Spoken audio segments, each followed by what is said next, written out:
Hello everybody, welcome to another live stream. Welcome to everybody.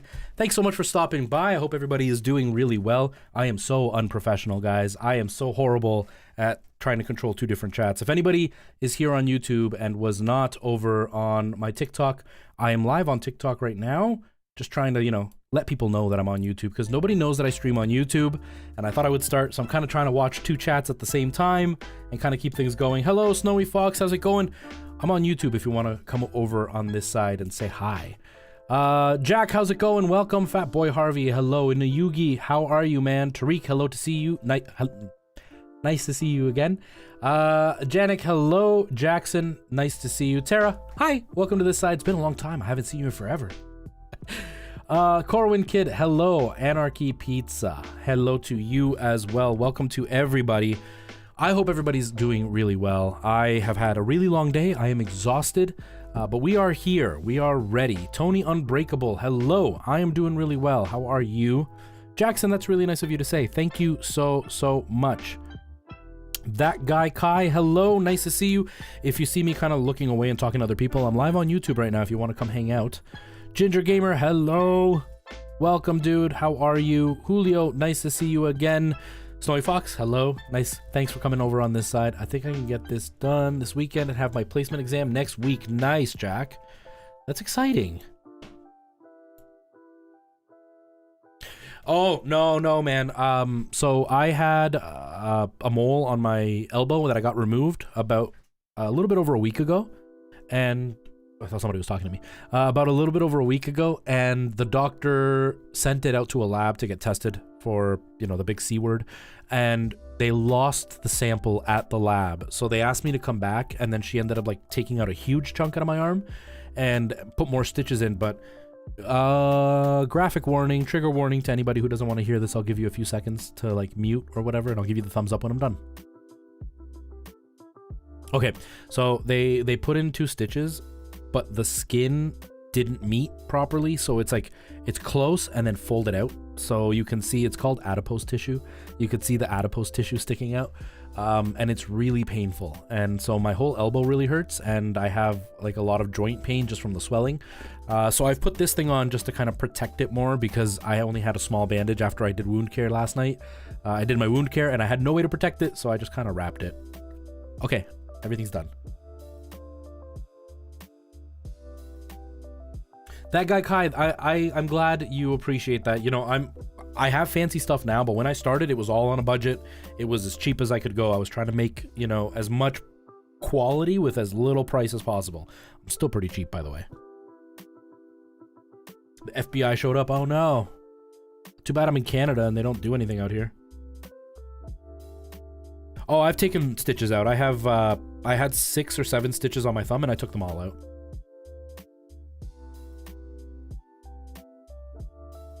You finished building your PC? Nice, Snowy Fox, nice. Yeah, Ginger, that's what it's all about. So I slept with it last night. I put a couple of small bandages on, but they weren't protecting really, so I decided to put this on to kind of hold it all in one place. Hey Tiff, how you doing? Welcome. Oh, you're Flying Goomba. How's it going? How are you, man? Guys, Flying Goomba is one of the original people that was part of my original raid that helped the channel. Hey, Joseph, $2.99 through Super Chat. I follow you on TikTok. I love your videos, guys. Please hashtag Joseph all in the chat. Mario, hey, how you doing? Welcome. You are from Alberta. Nice. I'm from Ontario. Deep Voice Man. Oh no, now I gotta talk deeper because, guys, if any of you have heard of Deep Voice Man over on TikTok, I can't do it that long. My voice is so not that deep. He's awesome. He's really great. He's another one that gives really awesome advice. You guys like my quality, his quality steps on mine. His quality is phenomenal. He's got like really high-end equipment and has really, really nice production value. You guys should check him out over on TikTok. How you doing, man? How are you, dude? I'm just live on YouTube, so I'm kind of looking up and down. Shadow, no, don't stop. Building a community is so much more important than the equipment you use. You can have an awesome setup and be a terrible streamer. Use the low-end stuff and build a community with it. That guy Kai, thank you for the follow over on Twitch. I really appreciate that. But don't ever stop. Building a community is like #1. Nobody cares how fancy your equipment is or how fancy your lighting is or anything like that. Nobody understands it. Nobody really cares. They want to see you and they want to get to know you and build a community with you. So stream wherever you can. I do both. Deep Voice. I actually do Twitch 3 days a week. I do YouTube 1 day a week because that's where I started originally, and I do YouTube kind of to not leave my viewers kind of hanging. So I do it once a week over there. Plus, it's nice to keep my options open, especially with everything going on with Twitch. So, but I usually stick to YouTube. I mean, to Twitch. When 3D World comes out, are you gonna stream it? If I get it, yes. I'm not 100% sure, Tony, if I'm gonna buy it. I'm hoping to buy it, though. Happy with my studying, works well. A bit worried about exams next month. You've got this, don't worry. Just study and you'll be okay. Yes, Tariq, I figured that was you. Do I play Battlefront 2? No. I am not a big fan of EA, so I try to not buy EA stuff as much as possible. Popcorn Girl, I do. It's been a little while. I haven't been live on TikTok too much. Should I use the PlayStation camera to show myself? Because I talk to my viewers, but I don't have a camera. Look, it's your comfort whether you want to be on camera or not, but my opinion and a lot of streamers' opinion, it's really important to be on camera because people want to see your reaction, right? When somebody subs or follows, you want to be able to smile and they want to see that you're happy versus like hearing just ha ha ha ha, thank you so much. It's hard to read what a person really means when they're not showing their face. People like to connect with who they're streaming or watching stream, and they want to get to know you, and seeing your face helps that, right? You don't need to do it. I've seen some people that grow without a face cam, but it is much harder. Got my capture card, it works and everything. Oh, it's locking up your... Oh, that stinks, Tiff. That stinks. But Tony, I do not play any first-person shooters anyway. I don't do any kind of first-person shooters, especially competitive games. I don't play competitive games at all. I wasn't a fan of Battlefront 2, but Squadrons was kind of baller. Nice.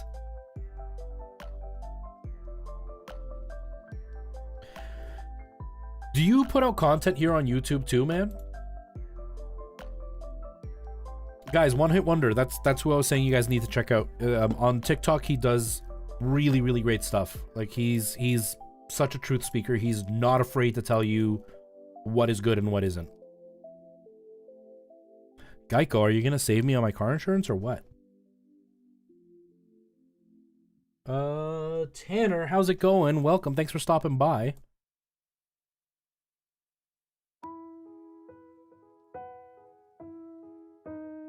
Not like you should. It's the same for me. It's the same for me. I stream once a week here, and I used to do videos once a week, but my schedule is so absolutely insane that the day that I have to do stuff is the day that I end up putting my feet up and not doing anything at all.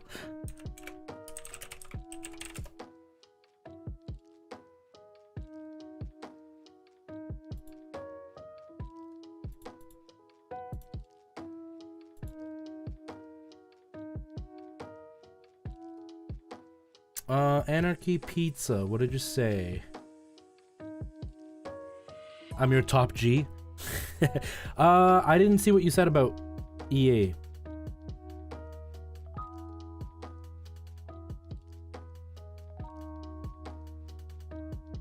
You mean that's not a TV, that's an arcade. So that's its own little, like, that's an arcade booth with games and stuff. Okay, TikTok guys, I'm gonna be heading out. I'm over on YouTube though. If you guys want to come hang out over on YouTube. Retro for the first time, same as it is here. I'm glad you guys took some time to hang out with me. So I will see you on YouTube. All right, guys, see you later. You need to get your YouTube game up. Yeah, and that's how it is for me. That's exactly what it is for me too, man. Like I end up streaming, you know, for 3 hours a few times a week, but I do TikToks every day. And yeah, I can spend up to 3 hours just doing my 2 or 3 videos on TikTok. And then I have one day off a week where I literally don't have to do anything, and it usually consists of me doing adulting, and then I just can't bring myself to record for 2 or 3 hours and edit for 2 or 3 hours to get 40 views. Whereas on TikTok, like I've had a few bad days now on TikTok, but I'm still getting like 1,000 views. It still makes it worth it. On YouTube, it's like, yeah, I spent 8 hours making this content and I got 40 views. It really, really makes it hard to keep pushing, but I know I need to, so I need to bring my game up too. I feel you on that. You just came from TikTok. Nice. Welcome. Thank you, Tony. Yeah, it's one of those arcade one-up machines, and it's literally like I just turn it on, and like arcade machines used to do. Some of you may not have ever been to an arcade the way that they used to be, because they don't exist the way they used to anymore. But the games run like a demo in the background while you're kind of waiting to play. So that's what I do. I just turn it on and let it run the demo, and it just kind of hangs out behind me as something interesting to see behind me.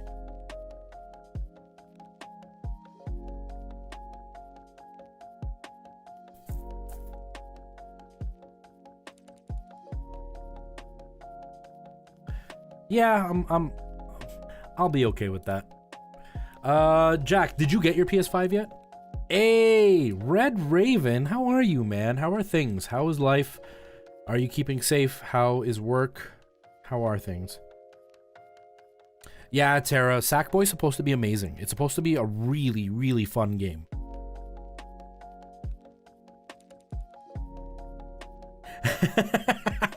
That's hilarious, man. That's hilarious. I've had like a couple of decent, successful videos. Not decent in comparison to like the full-blown YouTube, but in comparison to what I normally do, like when I'm getting 40 views, a video that's gotten a couple of thousand is like a huge deal for me. And it was my webcam setup video, and that was it. Everything else, like the most I ever got was like maybe 500 views. I've had some that show 1,000, but they were streams. They weren't really any like YouTube videos that I made. Should be coming next week.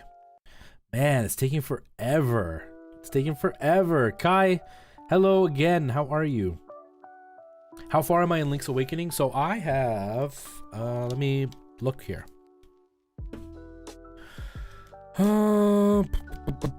I'm missing 2 instruments. I'm missing 2 instruments.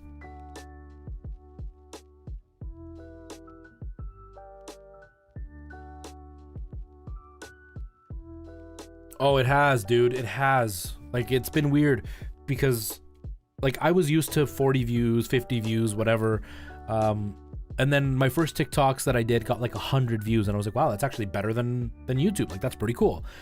And now I'm like, you know, my decent videos get like 100,000 views, and I'm like, whoa, like. And now I look at YouTube, I'm like, 40. Oh man, it spoiled me. But YouTube can do really well if you can get those numbers. You can do a lot better on YouTube than on TikTok, because I'm in Canada, so money is not even on the plate when it comes to TikTok. But I'm just trying to grow everything else through TikTok, right? But it's kind of put me in that kind of place where now I'm like terrified that momentum's gonna die, you know?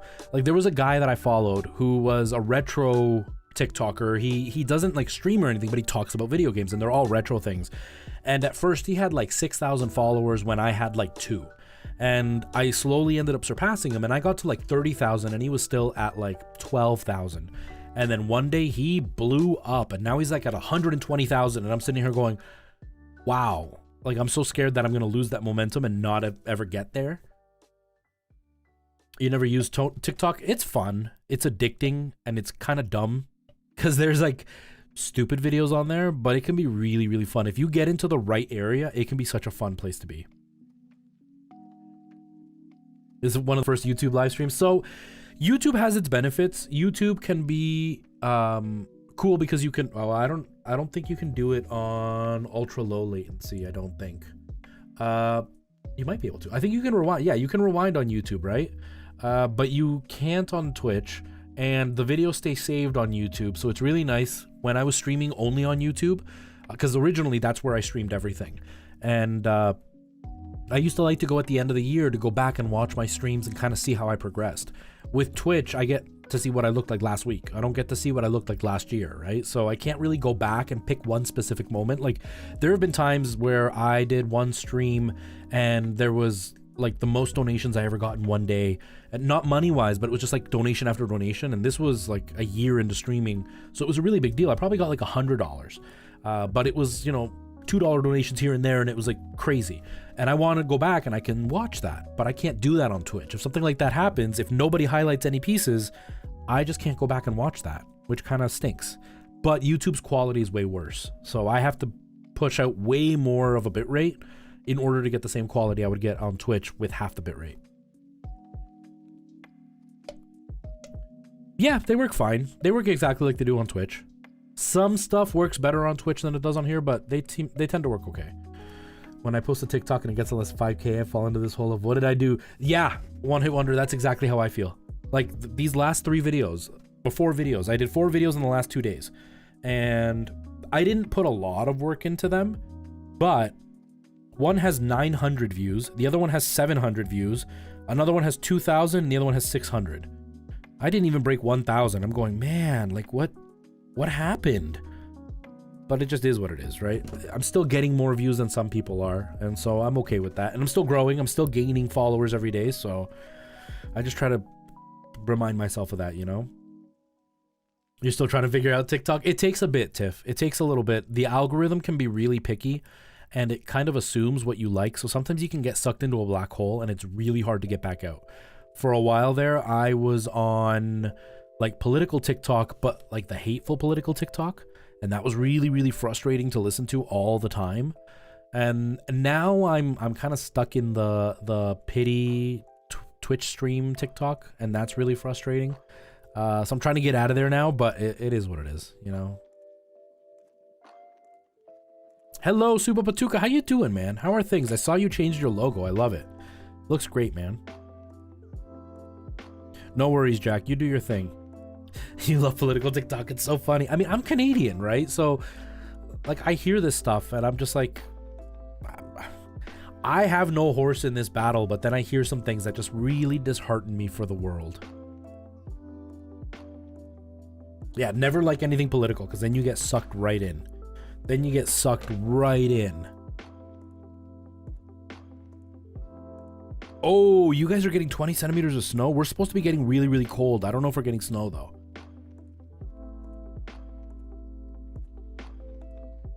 I get to start arguments with people, and it's hilarious. For me, it's just so frustrating, just because sometimes there's, like, complete logic in what you're saying, and then you have somebody who has absolutely no logic, and then they just turn out and attack you. And it's just like, why? But it just gets frustrating.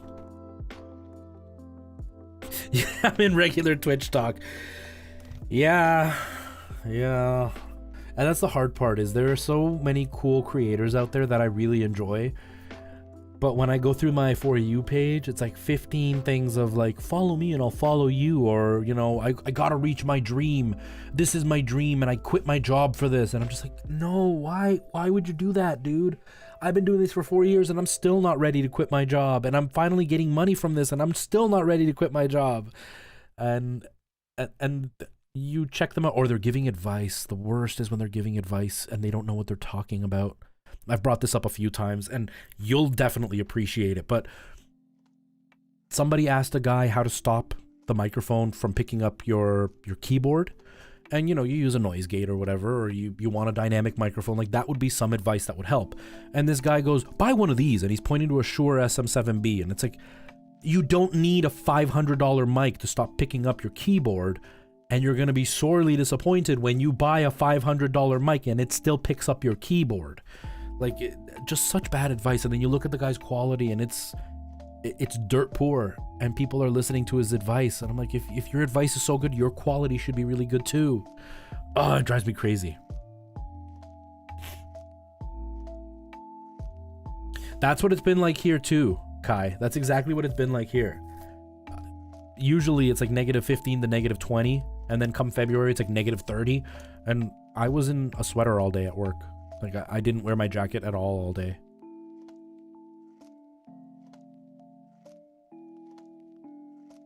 It's like getting triggered by a rock.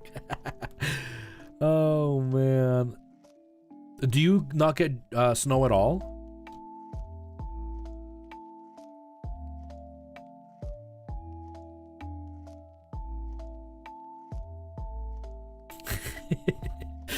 Oh man, I don't have it saved, but I'll look it up. I'll see, because I may have blocked the dude just because it infuriates me so much when these, because I try to be positive, right? I try to keep, you know, at least neutral and not like attack anybody. But when I see that, like the first thing that takes me over is like, I just want to be like, dude, don't be stupid. Don't waste your money this way. Don't listen to this guy. He doesn't know what he's talking about.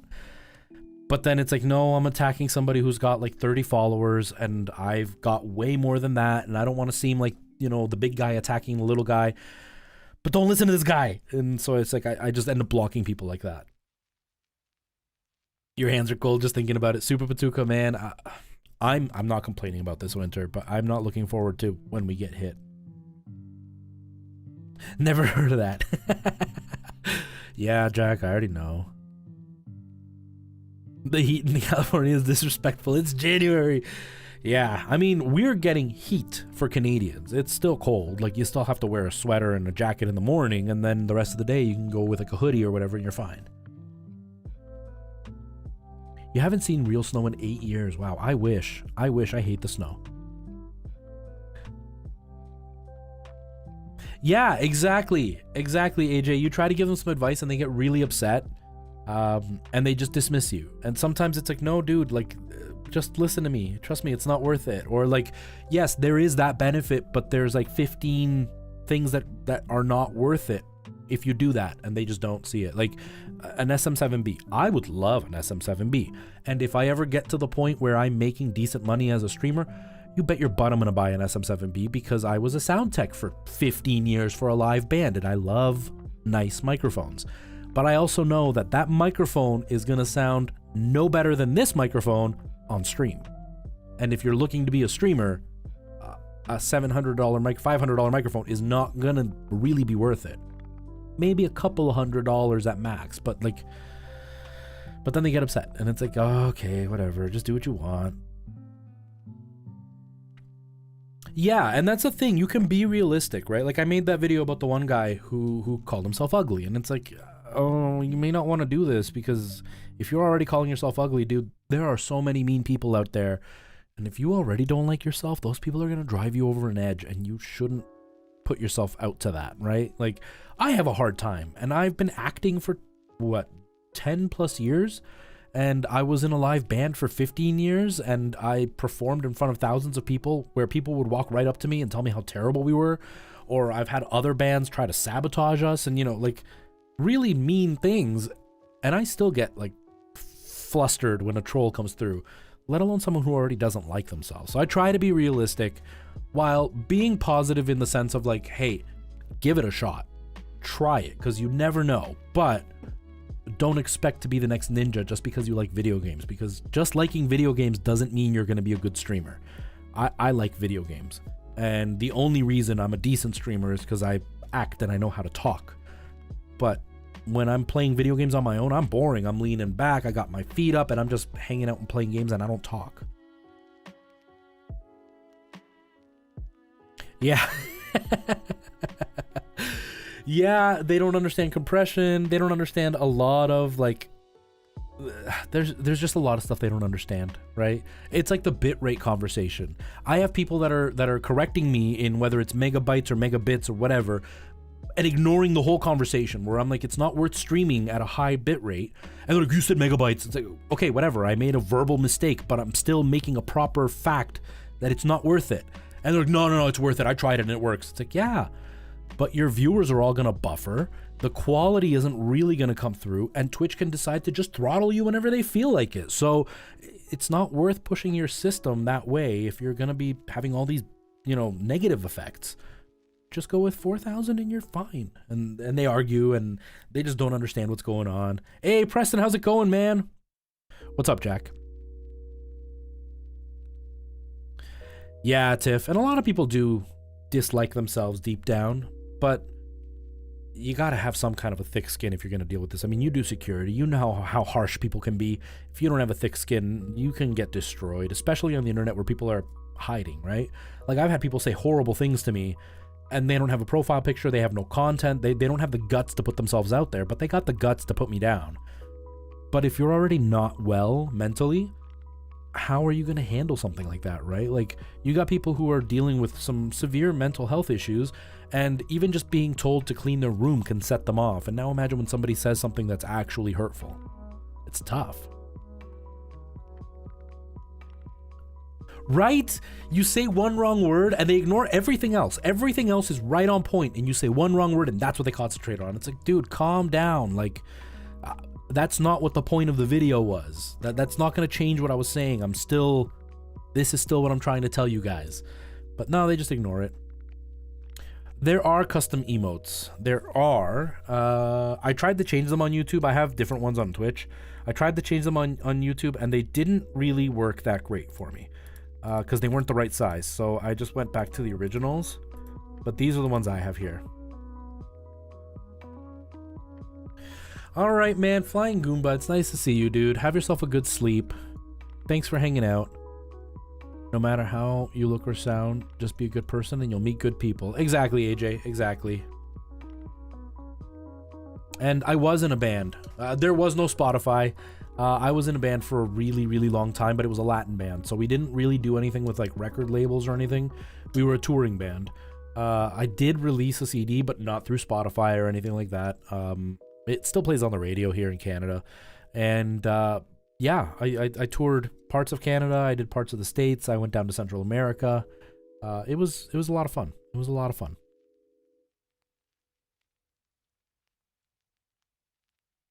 Yeah. Yeah, if you make a proper mistake on purpose, yeah, totally will like set people off. But sometimes it's like you make one simple mistake that you didn't mean to make and people like just attack you for it. It's like, oh, dude, just shut up. Like, I had one guy try to correct me. I heard this. I don't remember what the guy's name is. He's a redheaded comedian. And he always says this, don't try to incorrect me. And that's exactly what happened. He tried to correct me. I was talking about the sound panels. And I was talking about how it's going to reduce like echo in the room and everything. Echo, reverb. That's what I was referring to. And he's like, it doesn't stop echo. It makes the room quieter. It makes the room quieter by stopping the echo. That's what it does. And then he tried to tell me he was a sound engineer. I'm like, I'm not a sound engineer. I'm a sound tech, and I know that. You should know that too if you're an engineer. That's my favorite. No worries, man. No worries. You toured for about 10 years. That's awesome, dude. Dude, thank you so much for stopping by. Guys, you seriously, if you guys are looking for advice and stuff about streaming, One Hit Wonder is great. He's really, really great. He's one of the few that I've watched that I am always listening to what he has to say. Because he's got a lot of information, and it's not just like a streamer tip, here's how you get this cool thing on your stream. It's like general information about streaming that is incredibly handy, and he's on top of the news and everything, so he can tell you what's going on when something big happens. He knows. So he's somebody you definitely want to watch, guys. Daniel, yeah, Red Bull, I worked all day, I'm tired.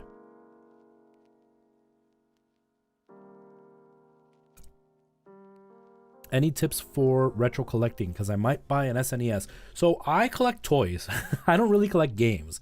So I don't have any tips. From everything that I've seen and the little bit of collecting that I've done in games, when the world's back to normal, you definitely want to go to swap meets. Keep an eye out because they're everywhere. And it's basically just a bunch of retro collectors get together and they sell each other games. Don't be afraid to check out garage sales and pawn shops, because a lot of times at garage sales and pawn shops, the people don't know what they have, and you can find some pretty decent deals. It's not a huge deal, but I found like Mario 3 now in my area sells for about $30, $35. I found it for $5.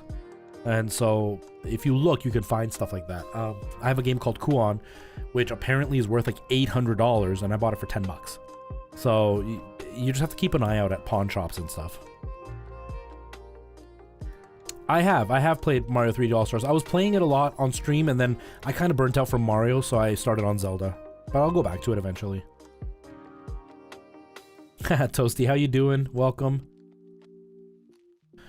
That I could play some of my own songs. I don't really have any on my computer anymore. I have them on an old hard drive somewhere in the house. I don't think I have anything original. There might be one, which isn't a very good one, that one of my cousins actually posted up. So this is one I wrote. When my dad wrote the lyrics, I wrote the music. I literally play every single instrument in this recording, and I sing it all. It's not a very good recording. This wasn't one of the ones that I spent a lot of time on. But yeah. I don't know if it'll work, guys.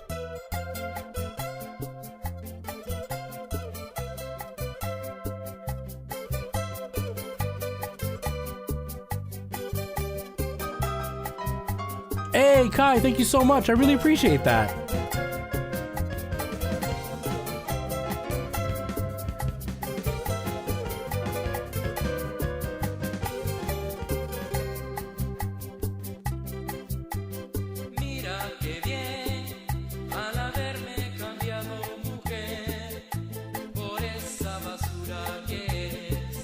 Oh, that sucks, Jack.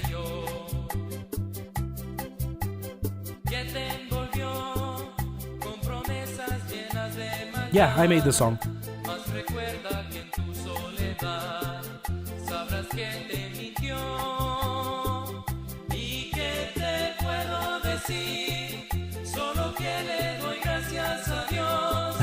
Kai, well, I appreciate it.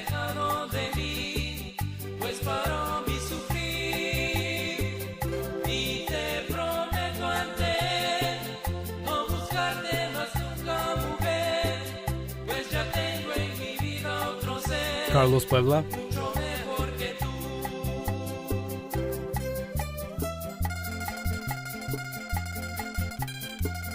What's my job? I am a healthcare worker. So I work out in the community taking care of sick people.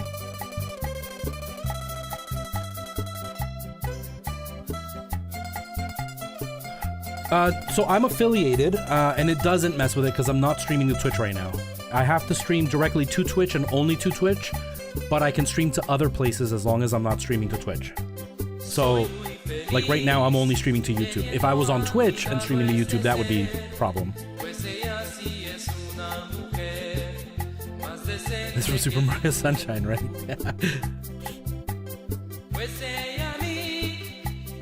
Hey, dude! Guys, can we please hashtag one hit wonder? Dude, you didn't have to do that. Thank you, man. Seriously. Dude, thank you so much, man.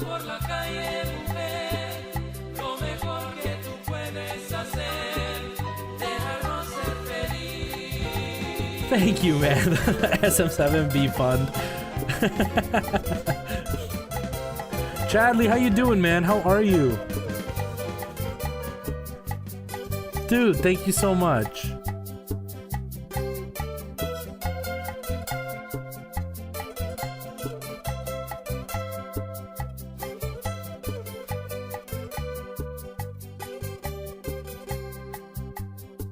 Nice, Chadley, nice. What's my favorite 3D Mario game? Super Mario Sunshine, actually. So yeah, that's one of the songs that I wrote.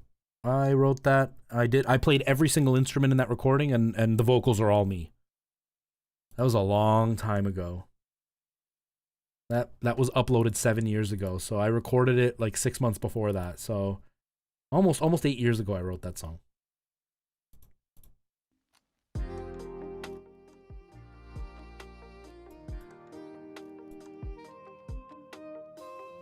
Yeah, I love Super Mario Sunshine. Dude, One Hit Wonder, that was awesome. That was really kind of you. I'm almost there, my SM7B. All right, Supa, have yourself a good night. Thanks for hanging out, man. Enjoy your dinner. Keep safe. Keep warm. I seem like a sunshine guy. All right, Tara, have a good dinner as well. I really appreciate that. Like, you coming to hang out.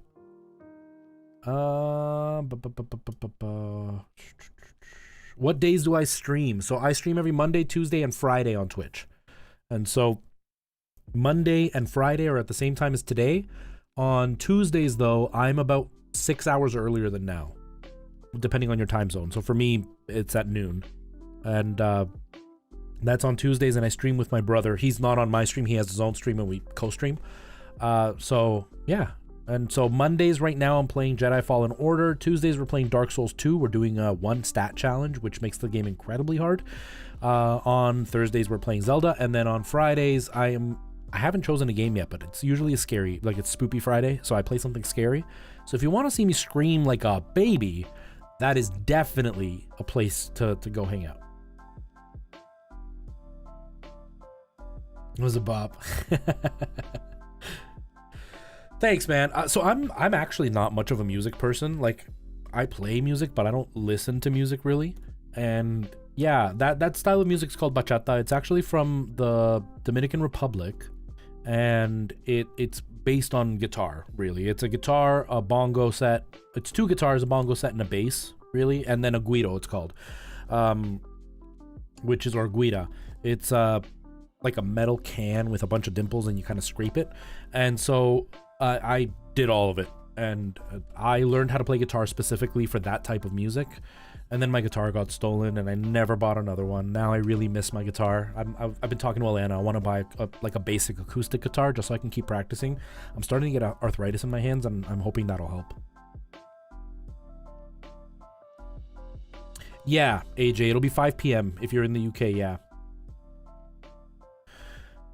Tony, I've played Mario 64 on YouTube. We were playing Mario 64 on YouTube like about 2 months ago. I have completed it 100% on YouTube, and I did speed runs of it for a while there. Kai, dude! Dude, you didn't have to do that. Thank you. That is like super, super kind of you. That is like really, really nice of you. Thank you, guys. Please hashtag Kai. That's like super awesome of you.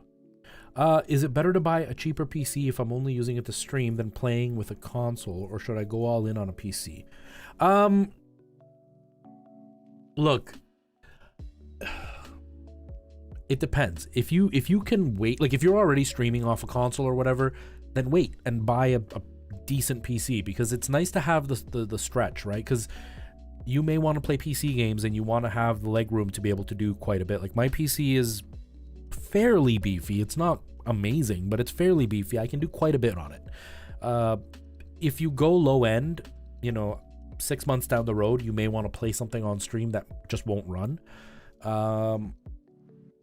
But if you're not streaming yet and you haven't started, then going cheap isn't a big deal. You can eventually upgrade down the road. You don't have to have top of the line stuff. So I'm a big believer of going as cheap as you can, as long as you get live. But if you're already live streaming from a console, then save up and get something decent, because I've made the mistake of buying cheap stuff, and eventually I always have to upgrade it, and then I regret having bought the cheap thing. Like I bought okay, so I have 2 monitors. I had 3, and one of them, I bought 2 4Ks, and one of them was a really cheap one. And I just wanted the 4K monitor, so I went out and bought the cheapest one that I could get, and the color accuracy is horrible on it. So eventually I had to buy another 4K monitor with better color accuracy. But again, the color accuracy isn't great on this thing. And then I was like, well, I did 4K, but it wasn't really worth it. I'd rather have 144 hertz at 1440p so I can get a bit more out of my computer.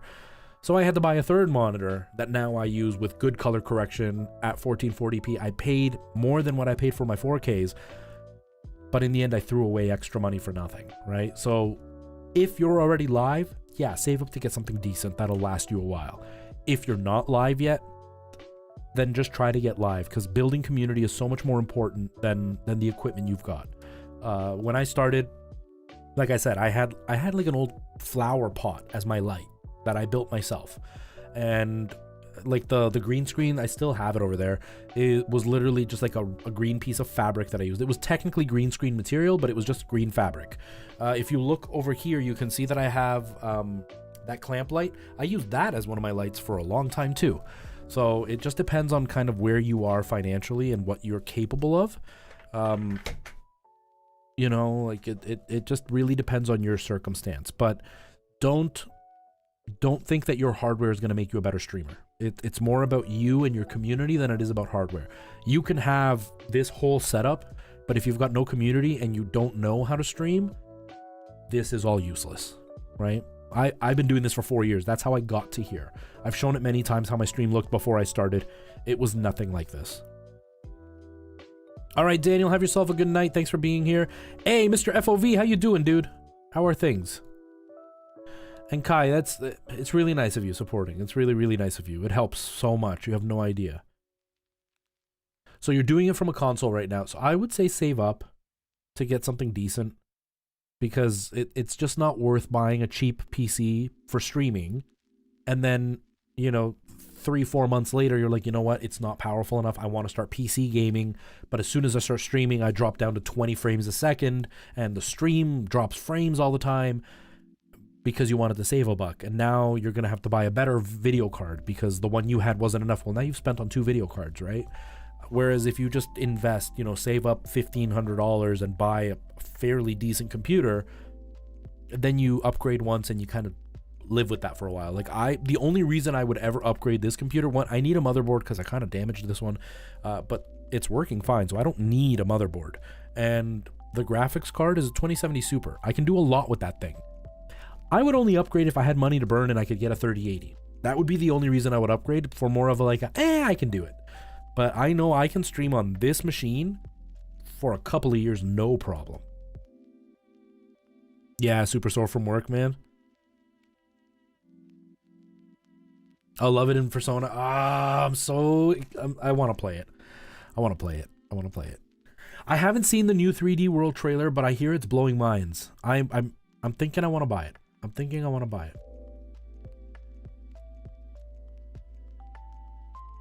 And yeah, you can definitely go thrifty with cutting corners if you know where to cut. You just don't want to... my concern would be you would cut the wrong corner and then have to upgrade later on, right? Like, and that's not what you want to do. You want to upgrade the stuff you need to upgrade over time. But like I said, I've seen people buy the SM7B, which is, you know, a $500 microphone. It's not a cheap microphone. And sure, now they're set for life, but they don't need that microphone. So they could have cut the corner and bought something like this, which is like a $60 microphone. I think it sounds pretty decent. It doesn't do exactly what I want, but it sounds decent. I've used this for 4 years, 3.5 years. I've never had any complaints about my sound. And I saved money here, and now I could take that extra $400 and put it somewhere else that would be way more important. I just don't want you to end up buying a Shure SM7B and then going, I could have spent the money somewhere else. Instead of cutting here, I could have cut there, right? But honestly, it's all about community building. It's all about getting out there, meeting people, and growing your channel that way, because top-of-the-line equipment will not make you a top-of-the-line streamer.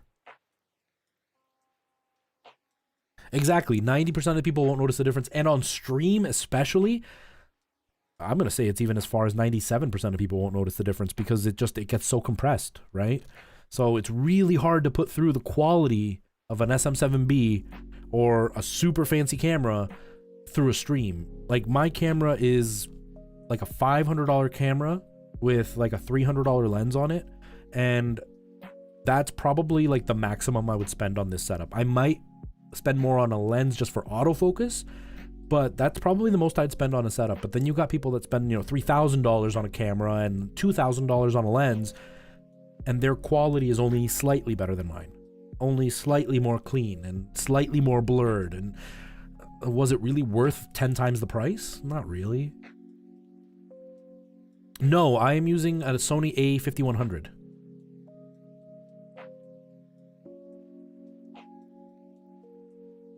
The new 3D World trailer was awesome. That's what I hear. People are saying that the trailer was amazing. But yeah, I mean, so I invested in this. This was more of a motivate myself investment, where I was using a C920. I've used the C920 for years, and it looked good. Don't get me wrong. I thought it looked great. But I didn't have any skin in the game, if that makes any sense. Like, I had spent some money, like I would get donations and they would pay for part of something and I'd pay for part of something, right? And it was usually like a 30-70 split. If I had 70% in donations, I'd pay the last bit to get whatever I wanted. And, you know, if I had lights, my lights cost me like $110 each. So I had like $75 in donations. I paid the extra $50 and got it myself. And that's kind of what I've always done. But I didn't really have any major investment in here. And so I was like, you know what? No, I'm gonna invest like big dollars, and I'm gonna buy myself a camera. I do photography, so I was like, I can use it outside if this does fail. But now I know I have a really expensive piece of equipment that I paid for. I need to push myself. So it was kind of that reason for it. But now that I've got this, I really don't think I would ever upgrade again, except for an autofocus lens. So I could show you guys something and then pull it away and it would focus to me again. But that lens would also be like 10 times the price of this one. Maybe not 10 times, but you know what I mean. Yeah, AJ, that's the problem, is the setting up every single time was a pain in the butt. I got good enough at it that it took me like 10 seconds to set up, and it wasn't a big deal because of my lights that I use, I know what color temperature they are, so I could just input that right in, and you know, everything was always exactly the same every time, so it was literally just punch in and go. It was an extra minute at most, but yeah, it gets annoying over time, right? That's why a lot of people like the Razer Kio, is that what it is? Because it's supposed to be a little bit better as far as color accuracy goes. The dynamic range is supposed to be a little bit wider, and then the settings get saved, so you literally just go. But the C920 can look really good. Like I did a video here on YouTube about setting it up, and I went from like garbage quality to complete high-end quality using just the C920, and I did it all live in the video. And this was before NVIDIA Broadcast existed, so now you can add that slight blur in the background and really make it look like a DSLR if you're in the right room. Nope, not even close, Preston. Not even close. Nightbot is not close at all. A C920 and huge LED lights from Amazon. Yeah, exactly, Mr. FOV.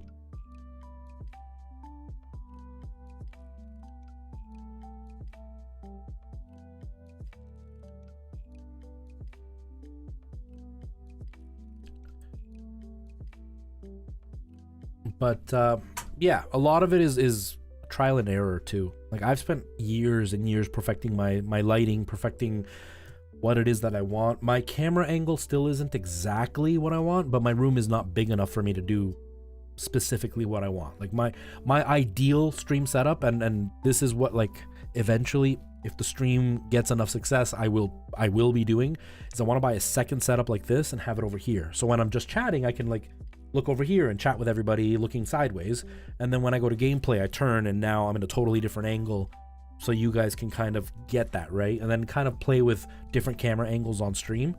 But it's been a lot of trial and error. It doesn't happen over time. No, it's not. I'll be starting gameplay in just a minute. Exactly. And then they don't know how to use either of them, and then their quality is still crap. There's a guy that I watch, who, I don't watch him, but I ran into one of his videos, and then I went to his stream to check it out because he was kind of boasting about his stream. So I wanted to see what he was doing because his TikTok quality wasn't that great. And I went to his stream, and yeah, his stream was really good quality, but he was so distorted in his microphone, like ridiculously distorted in his microphone, clearly doesn't understand how to use sound. I might be slightly distorted, but that's because I was set up for a dynamic mic, and I just threw on my condenser and kind of just quickly ran through the settings just to get live because I was at work all day. But like his was incredibly distorted. He sounded like a headset microphone, and he was using an SM7B, and he sounded like he was using a headset microphone. It was really, really crunchy noise. It did not sound good. And that's what happens. Or I've seen people with DSLRs and they look like webcams, and they went and spent thousands of dollars and they just don't know. Yet I've seen other people with completely crappy cameras, crappy microphones, and it sounds great and it looks great because they're lighting properly, they have the right settings on their computer. It's just, there's a lot you can do. I'm a big believer that learn how to use crappy equipment, and then when you get the good equipment, you're going to be that much better at using that.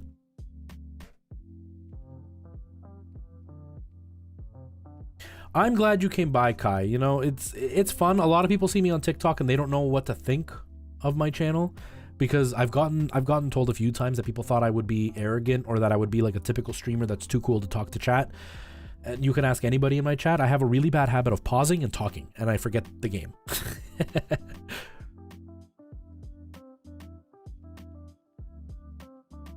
Yeah, they stand way back here, or like they sound like you can hear it now. I'm gonna be super echoey now, and it doesn't sound good. And then I get closer, and all of a sudden it's more broadcasty, and it's much cleaner, a lot less echo. This one still gets quite a bit of echo, but it's way cleaner, and they don't realize that. Or there was a kid that asked me to check out his channel, and one of the bad habits he had was his chat was on the left side of his left screen, or right side of his right screen, whatever. But he kept doing this when he was chatting. So yeah, I could hear him, but listen to how bad this quality sounds versus this.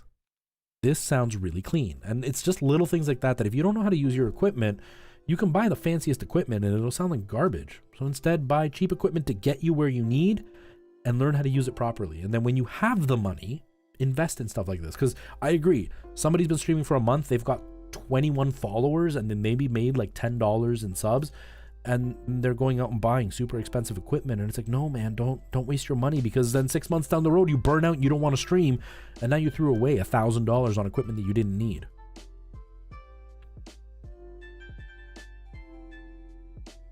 Yeah, I think it's perceptions, I guess, right? It's how people perceive things.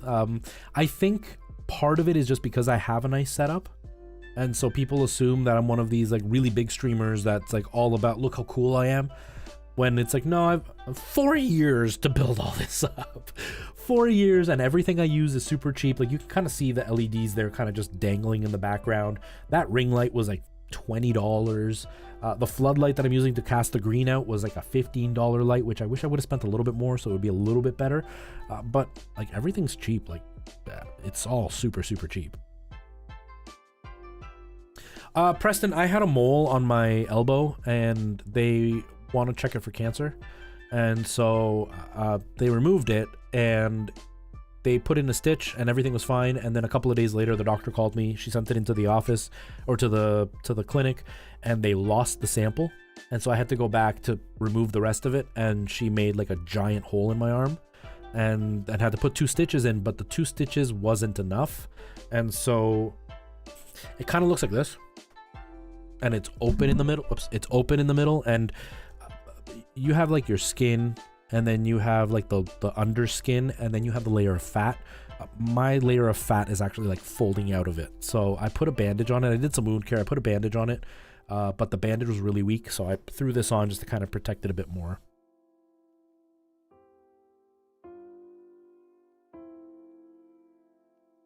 When I see those TikToks, I'm nervous. So I try not to be mean to people. I try to be constructive on things. And there are a lot of streams that, yeah, maybe aesthetically there could be differences. You know, like some people, everything is purple and then this thing's green. And it's like, okay, fix that. Or like, oh, this is low resolution. And there's one guy in particular who started doing it. Funny enough, a lot of the stuff that I've done, like a week later, he's doing the exact same thing. But he started doing video stream reviews, and he's really nice, but he's overly nice on stuff, and he's nitpicking things that don't really matter. You know, like, oh, well, your font is kind of weird and hard to read. And it's like, nah, the font's fine. It's not a big deal. Nobody really looks at the panels that much. But then missing like really important things, like their lighting is way off, and just like, he's like, your lighting's weird, and that's it. And it's like, no. Forget about the font, talk about the lighting, that can help. So I try to zero in on one thing that really needs help, and then I kind of like overall talk about what I see when I first see the channel. But I try not to be negative, because a lot of people are just starting, right? A lot of people, they don't know what they're doing, so I'm not going to be there, well, like, this is wrong.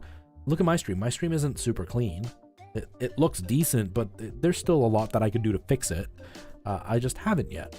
And that's okay. And so I'm not going to do that to other people either, but I try to be constructive, right? Like the one guy, everything was great, but his camera was kind of weird. So I tell him that his camera's kind of weird. There have been other people that I've like really gone down like piece by piece, but I don't make a video of it. I'll message them privately about it. And most of the time they don't want the information, and they just want an ego stroke. So I've kind of given up on that part. I hope so. Tony, see you later. Thanks for hanging out. Hey, how's it going, Poachy Falcon? How are you? Welcome back. Yeah, Preston, I hope everything's okay.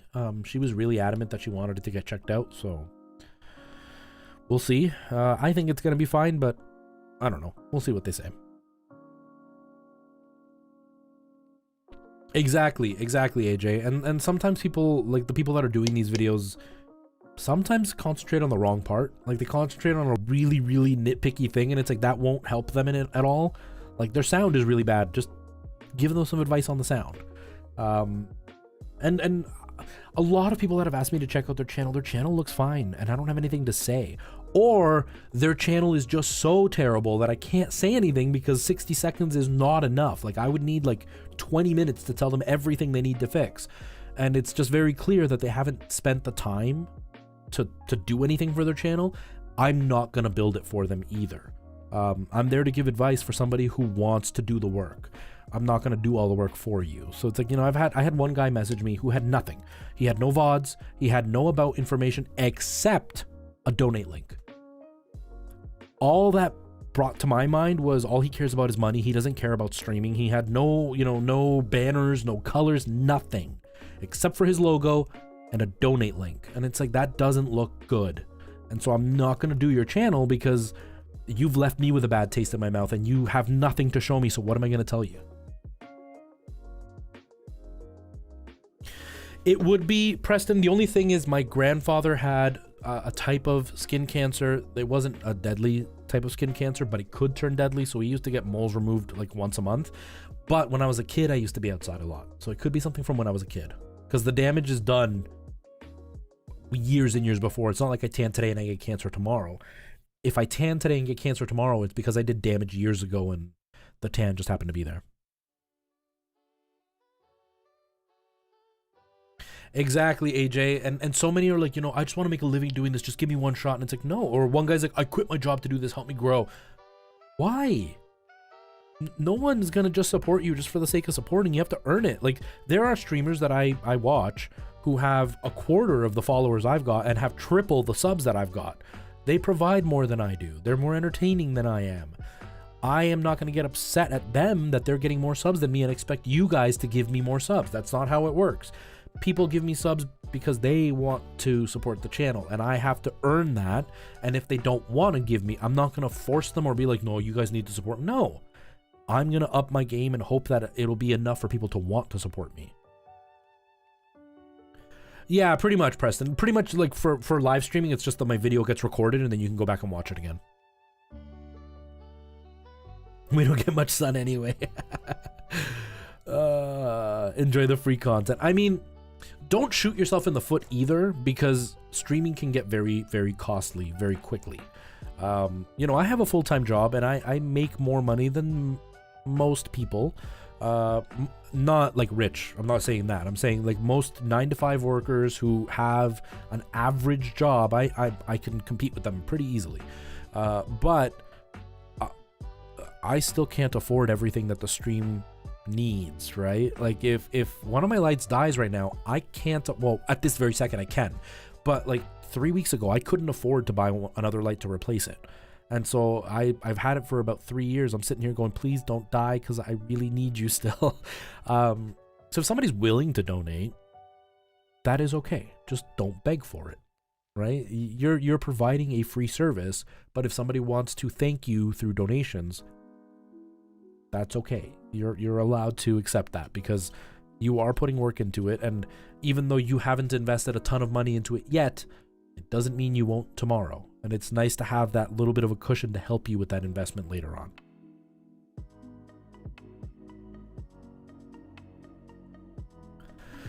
Oh my God, yeah. When they're like, well, if you can't afford $5, like, you're probably doing something wrong with your life. Well, if you're begging for $5, you're probably doing something wrong with your life.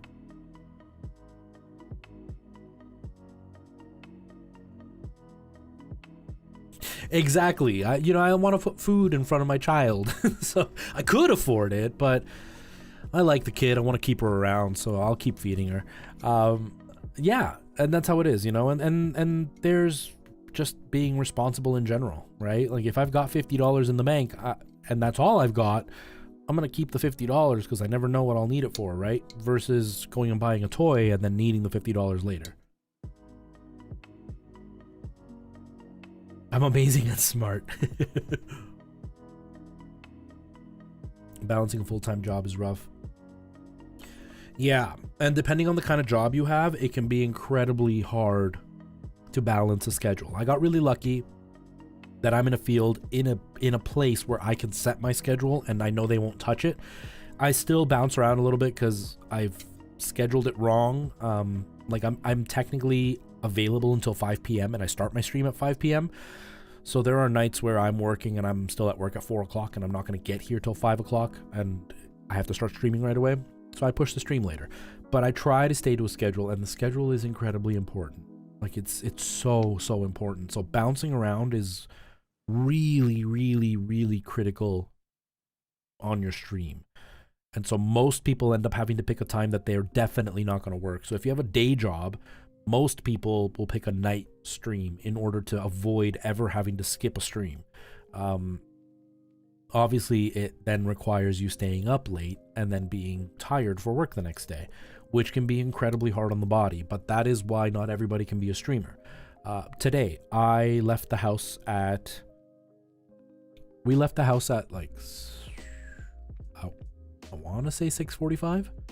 And I literally walked in the door at 4:15 and went and I got myself some Ritz crackers and a banana, got changed, and then came here and set up.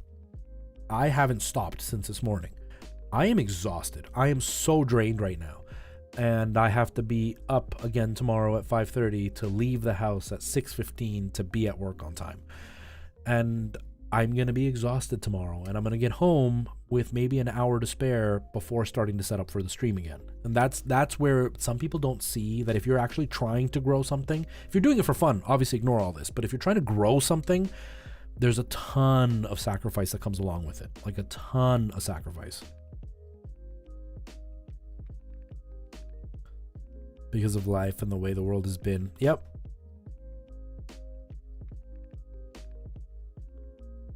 Yeah, and that's it, right? Like getting some and sometimes life gets in the way. When I was in college just a couple of years ago, I had no choice.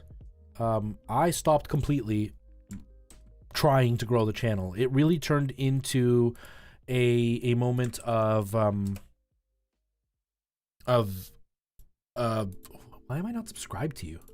I thought I was subscribed to you. It turned into a moment of I'm going to stream for fun because I can only stream once a week for like an hour because I'm studying so much. And that's okay. I try to say this so much to people. There's no time limit, right? And you know this. There's no time limit. It's not like by next month you have to be famous, but it's disheartening sometimes. It's really disheartening sometimes. That's out of the window. Yeah. Yeah, 1 p.m. to 10 p.m. Yeah, that's exactly it. Generation Rye, how's it going, man? How are you? Guys, Generation Rye is another streamer. And I didn't say it, but AJ is actually a TikToker. And he puts up content, and it's a lot of really high-end quality content as well. You know, he actually studied film. So I do this kind of like learning on the fly. He actually knows the theory behind all of it, and he's like really solid. Like when you watch his TikToks, they're like movie quality TikToks. They're really good. I'm doing well, man. I'm doing well. We're just about to start gaming. I've talked way longer than I intended to. We're gonna start gaming in just a second. But yeah, in the end, if you're looking to grow, it takes a lot of sacrifice. I have a few people that are like, I want to grow and become a full-time streamer, and then when I'm like, well, you have to do this and this, they're like, well, it's really hard because I work full-time or I'm a student full-time. Then don't try to do this full-time, because this is like a business. Most people who open a business either have a ton of money saved up and have the time to invest, or they're working and they're moonlighting to do their home business. And that's kind of how this is, right? Like I'm tired. I'm exhausted right now. I could lay down and go right to sleep at this very moment.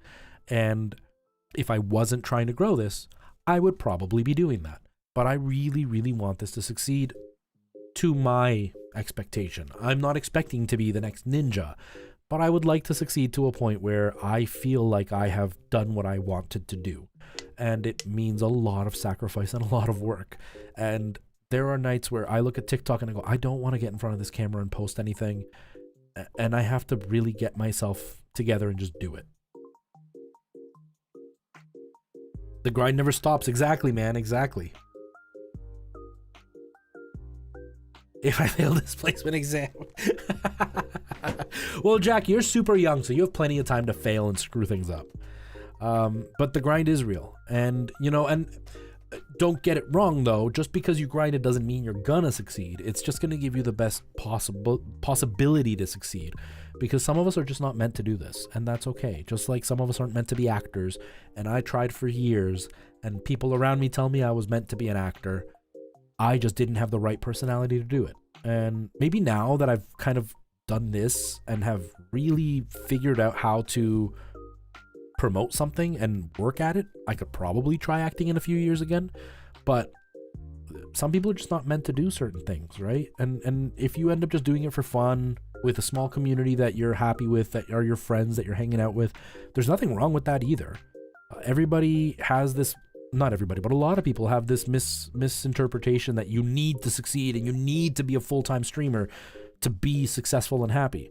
And you don't have to. There's a girl that I watch, one of the ones that inspired me to start streaming, and she hasn't broken 10,000 yet. She's been streaming for about 6 years, and she makes enough money to make herself happy. She, of course, is always trying to get more, but she's also got a really solid community. She's got a solid view count all the time, and she gets enough donations to keep the channel going. She's not a failure. Maybe in her eyes she could think that, but she's not. We're not all meant to be huge. And if I stop at 10,000 on Twitch and that's where I peak, then that's okay too. I would hope that I can get to more, but if I peak at 10,000, that's okay too. I've almost gotten to 60,000 on TikTok, and that's way more than I ever expected. Do I have a Twitter? I do. I do have a Twitter. I don't tweet very often, but I try. It's actually on YouTube. Oh, that's hilarious. That is hilarious, man. Oh, you'd love to see some of my acting stuff. None of it is really that good. I don't have a bunch of stuff. I did all theater. I didn't do any film stuff really. I did a couple of short films and I don't have them at all. I did some theater stuff, but I was never great. And the quality of them are all really, really low end. Preston, who you see in the chat kind of pop in and out once in a while, he's a professional actor. Him and I actually started together, and then he went off to college and trained, and then he came back, and then he put his nose to the grindstone, and he's now a professional actor, and he's incredibly talented, and I am incredibly envious at the fact that I couldn't get there.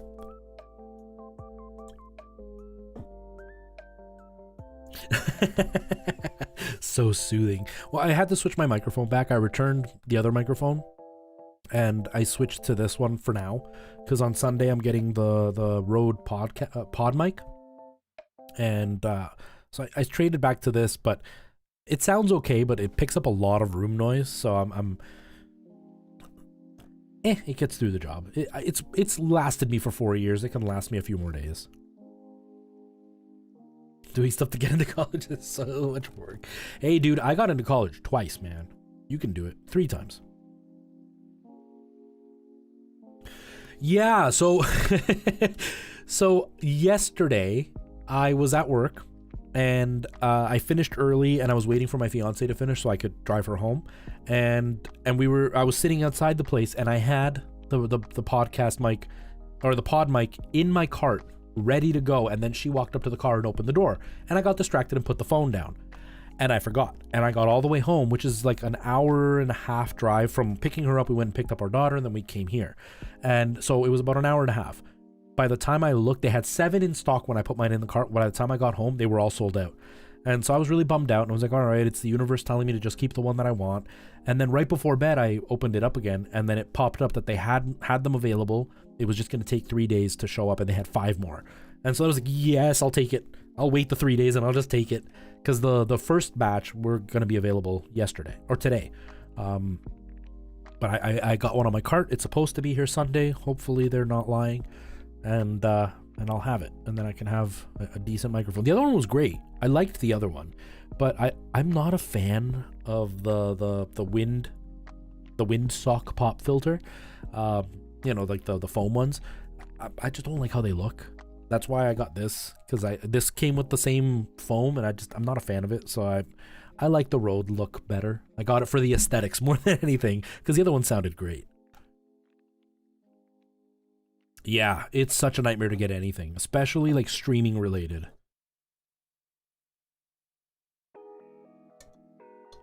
Are you asking if this one's it? No, this one's an Apex 435B. It's like a fairly cheap condenser mic. It's gone up in price though. I got it for like $60 when I bought it, and it came with the shock mount and foam thing. It's gone up in price. I got it at Long and McQuaid. But the last time I checked, they've gone up by like $30, so they're about $100 now. But it's a great microphone. I just don't like the fact, you know, I've got a 6-year-old who likes to make noise, and some nights she's having a bad night, and I don't like when I can hear that. Plus, the room that I'm in upstairs, the guys there, their bathroom is right above us, and they pee really loudly. And there are moments where I'm playing a scary game and everything's super quiet, and all I hear is peeing coming through my microphone. So I want to get something that's a little bit more sound isolating. Yeah, C920s are insanely expensive now. Yeah, cam links. Yeah, everything's been so expensive. It's insane. I've been lucky that I've gotten everything at the regular retail price, but finding things is just so hard. It's just so hard. Like, I bought, what did I buy that sold out really easily, yet I found it no problem, and I didn't realize how hard it was going to be to find.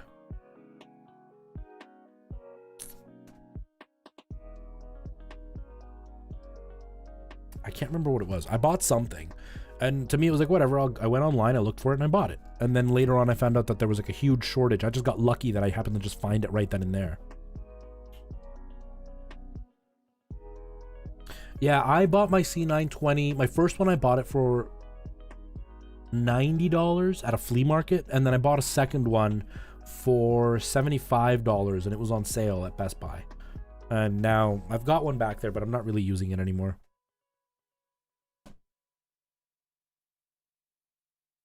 And you paid $40? Oh man. Yeah, now things are so expensive. They're so expensive. Really sucks.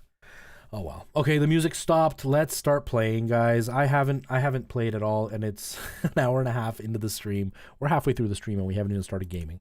So we can start gaming, we can get going. Just play a little bit of Zelda, hang out, chill out, and I'll try to not bump my elbow, which I've done a bunch of times. Also, I got this really cool pin that Alana bought me for Christmas, and it just arrived today. See if I can show you guys. This way. It's a Final Fantasy little attack command thing. It's the coolest pin ever. And it's really, really nice quality. And it just showed up today, and I'm so excited about it. But I've got nowhere to put it. We're going to build like a... Seven gave us the idea. We're going to build like a little cork board and shape it like a video game character silhouette and post it on the wall, and I'm going to put all my pins on there.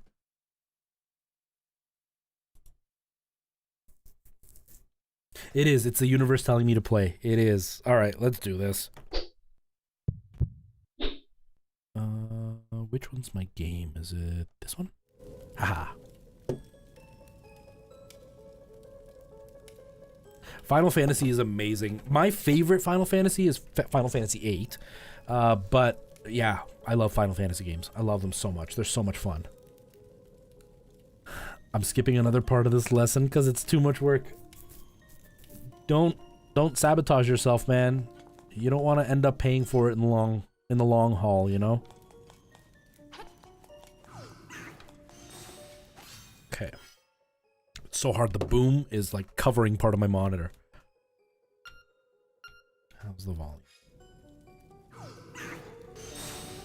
That's a bit better.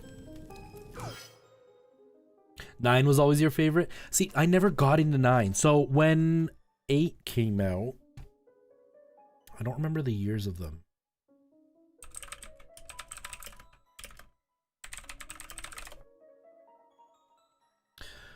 So Final Fantasy VIII came out in 1999. So in 99, I think I was about 14 years old when my parents bought it for me.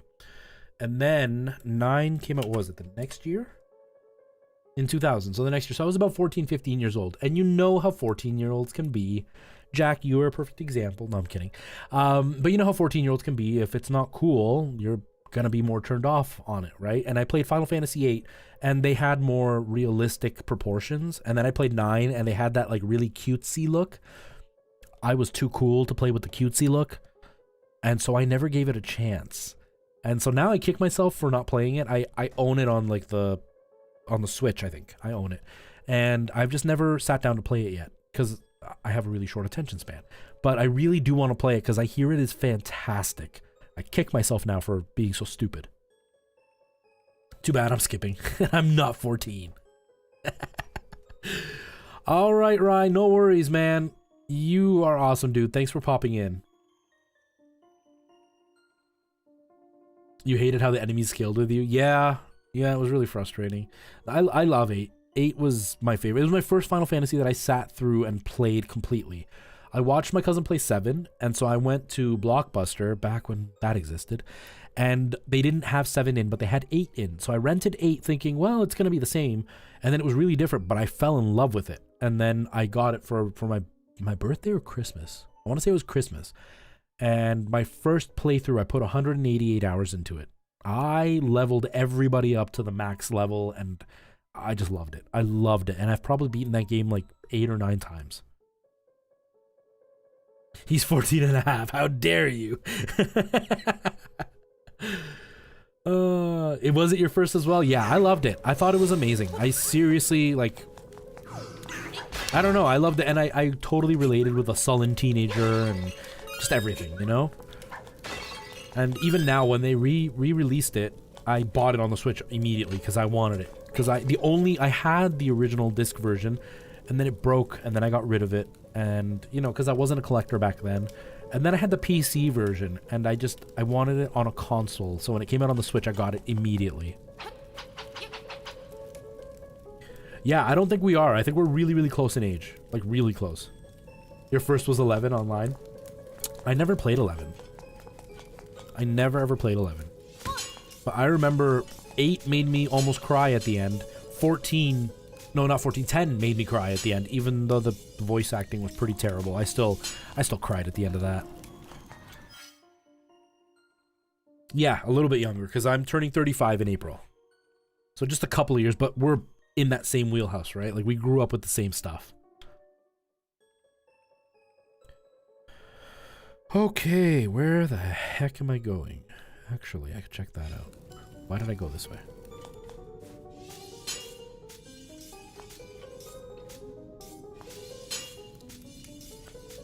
Oh, wait.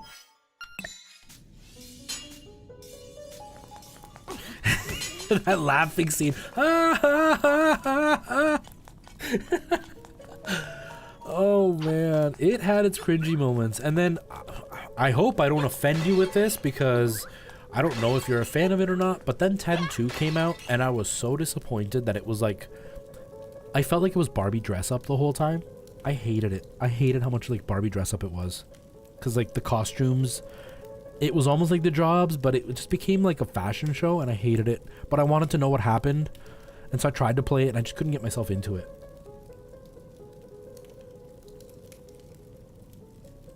Yeah, like, they got rid of so much. They got rid of so much, and I had a couple of friends that really liked it.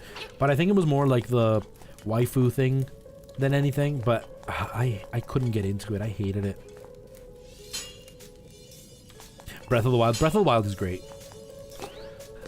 A few people have actually made this statement, and people get really upset that it's not a good Zelda game, and I'll stand behind that too, but it's a good game. It's just, it feels like a good game with Zelda characters thrown into it, because it has nothing to do with how the original Zelda games have all been. But it is such a good game. I tell people, when they ask me, like, I played Breath of the Wild, should I try the other Zeldas? Just because you liked Breath of the Wild, it doesn't mean you'll like the other Zeldas. But if you've liked the other Zeldas, you're probably going to like Breath of the Wild.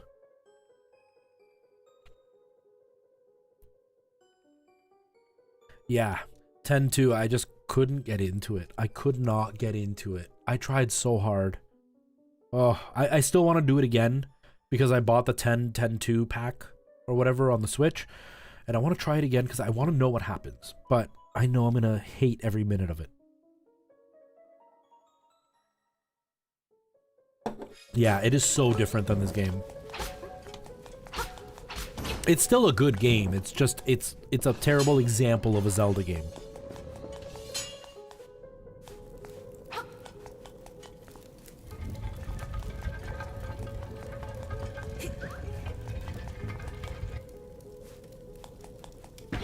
Okay. Come on, take it. Nope, too far. There we go.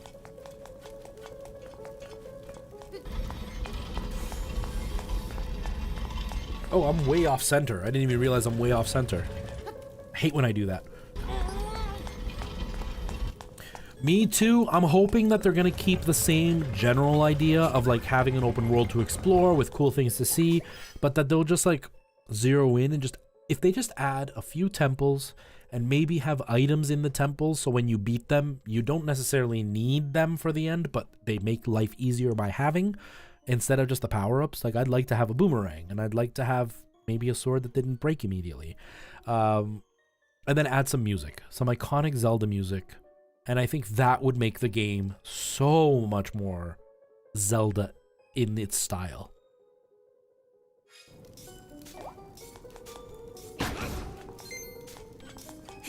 Yes, the boomerang and the hook shot. Like, I loved Zelda when I played it. I still, when I hear the stupid, the Sheikah Slate, when it's like, bring, bring, bring, bring, it brings me right back to the release of the Switch and lining up outside and everything. But it was not a good example of a Zelda game, and I missed those things. By the end, I didn't feel like I really played a Zelda game.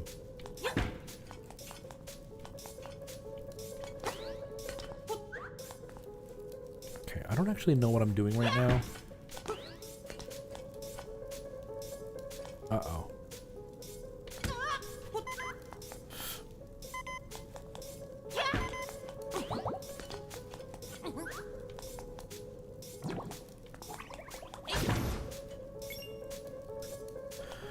So my favorite Zelda game... So my... my favorite that I enjoy without any ifs, ands, or buts is Majora's Mask. I love that game. I think it's awesome. If I could add a but, it would be for Skyward Sword, but only if it had better controls. I think the graphic style of Skyward Sword was phenomenal. I loved the story. I thought it was really fun to play, but they were too ambitious with what they wanted to do with it, and so the controls just didn't keep up with the gameplay, so it made it so much more of a drag to play than it should have been. If they had the quality of what there is now with VR, you know how the VR can really trace controls properly, and it's so much more accurate, that would feel better. Or if there was just a way to get rid of the motion controls, because I'm not a fan of motion controls except for VR, and that's the only thing that made the game so much harder for me to deal with. But I think Skyward Sword was amazing, but if it wasn't for the controls.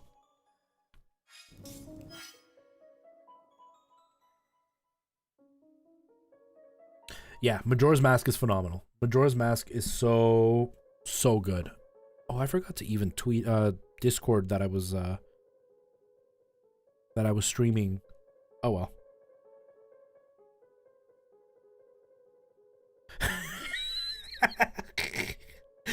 Oh, that's funny, Jack. That is funny. What's your favorite? Yeah, Preston. I didn't do it on purpose, but yeah. So we've got all the keys to all the temples. We are 2 instruments away from the full set of instruments, and I don't remember where to get the last instrument, but I think we're on the last temple or second to last temple.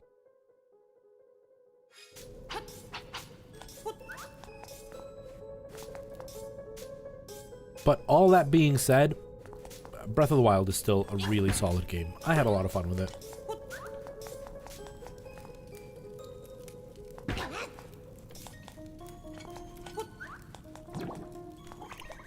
What happens if I do that? Am I gonna regret that choice? That's too funny, Jack. That is too funny.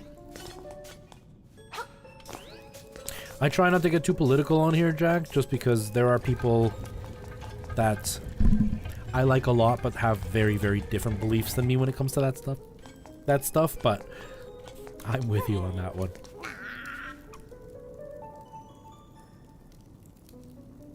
Just for that. No, you know, Ocarina of Time has the nostalgia for me because it was the first one I ever tried, but I didn't sit and play it. And then Majora's Mask was the one that funny enough, I didn't actually beat Ocarina of Time until years later. And Majora's Mask I didn't actually beat until on stream like a year and a half ago. I've always gotten to the Stone Tower, and I've never gotten past that.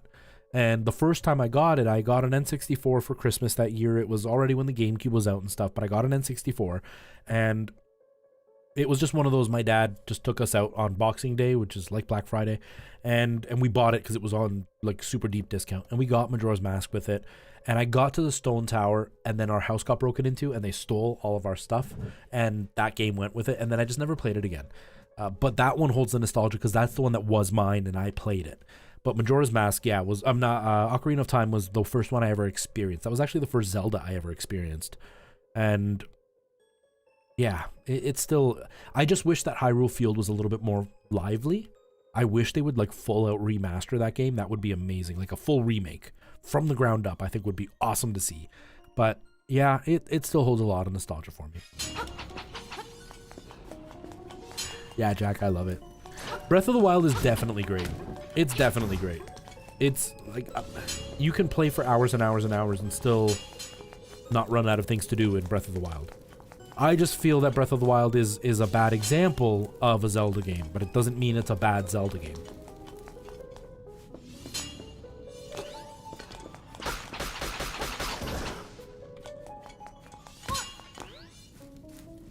What happened? What happened? Did you die? Did Ganon take away Hyrule?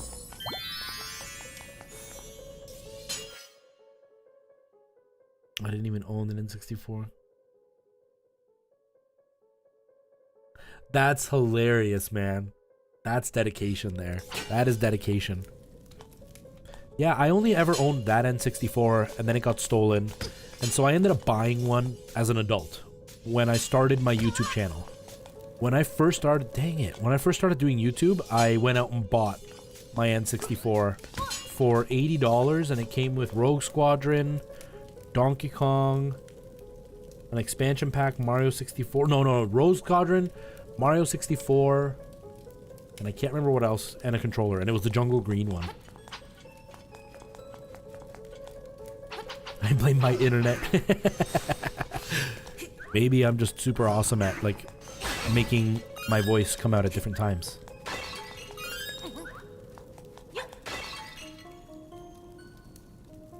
Someone fight me, I dare you. Oh, yeah, Donkey Kong 64. I tried playing that on stream and I got so lost and so bored so quickly. I was only bored because I didn't understand what to do, so I got lost. And I just wandered around for like an hour and a half on the stream. Kind of like I am right now. And not paying attention, so I didn't know what I was doing. It's an insta-buy. I'm hoping with everything going on with Microsoft and Nintendo that there's a chance for like Banjo-Kazooie or Donkey Kong to make some kind of a comeback, you know?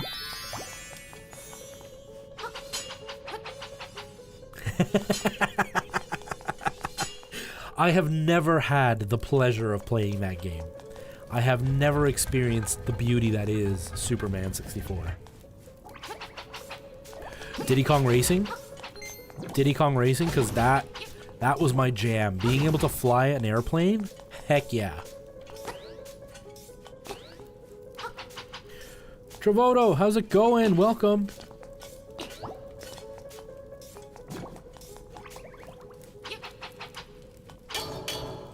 Heck. More than anything, I want Conker's Bad Fur Day. I loved Conker's Bad Fur Day. Conker's Bad Fur Day was like... Oh, I loved that game. I loved that game.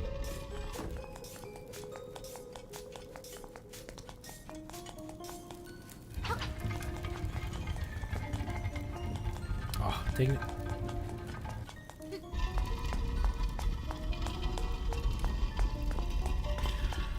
Me too. Me too. I wish that Nintendo wasn't as defensive. They're very old-fashioned in their thinking, and although they are incredibly successful with their brand, you know, with everything they've done, I think they're missing some really golden opportunities for some really cool stuff to happen. Paper Mario. Yeah, any Rare games. I agree. Any Rare games would be great. Okay, I don't know where I'm going.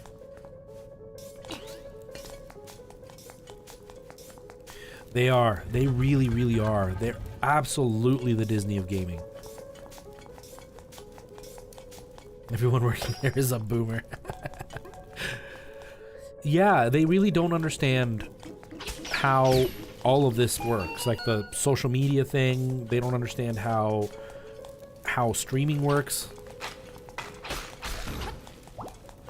Like, there is literally so much money for them to make in certain ways, and they just do not allow it. Full graphics remake of Paperboy.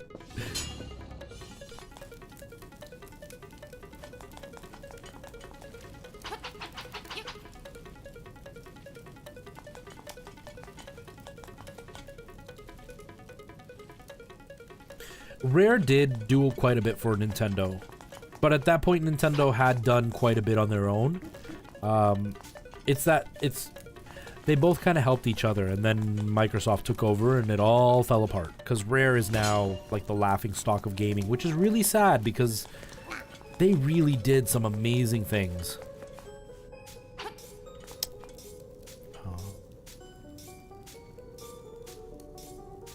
I have no idea what I'm doing. I'm not paying attention at all. I remember playing Paperboy and not knowing what to do. I would just wander around like throwing stuff at windows and thinking it was hilarious. I never owned it, but my best friend when I was in elementary school, he owned it, and we used to play it at his house. We had no idea what to do.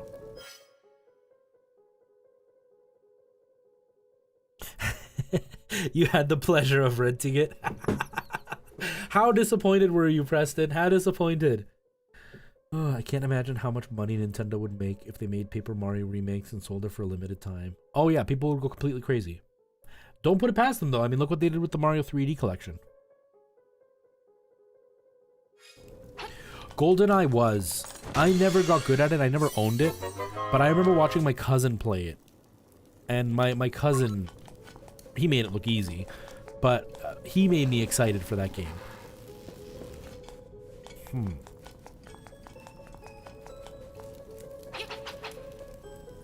I can fly. This is cool.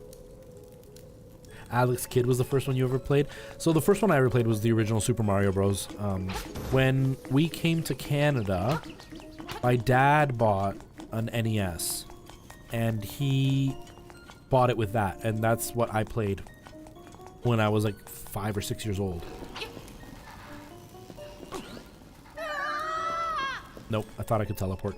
I played when I was like 5 or 6 years old. That was my very, very first game. Erico, hello. How's it going? Happy New Year to you as well. How are you?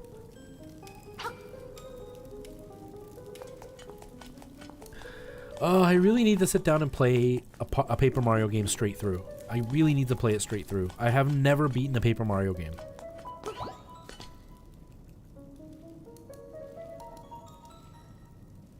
When he was just Jump Man.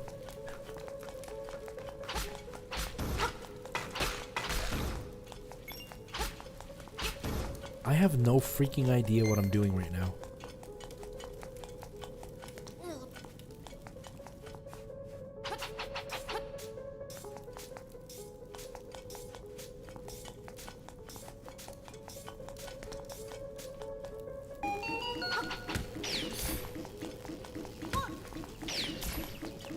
One day, Jack. One day I will own the GameCube version so I can play it.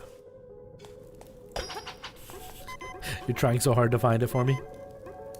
I don't know what I'm doing, guys. I'm just wandering around wasting time.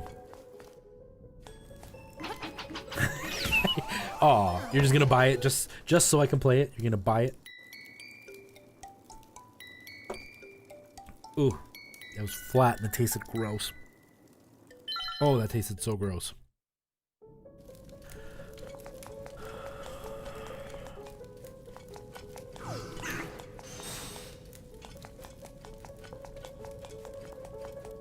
Bum, bum, bum, bum, bum, bum, bum, bum. Don't do that, man. Don't do that.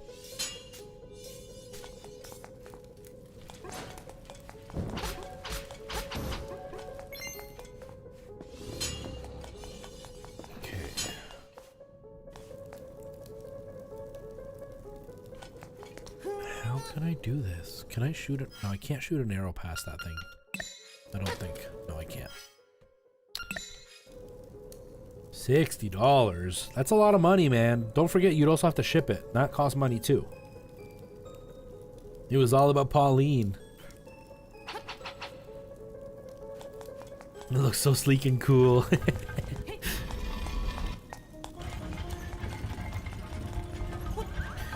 Oh man, I need to experience them.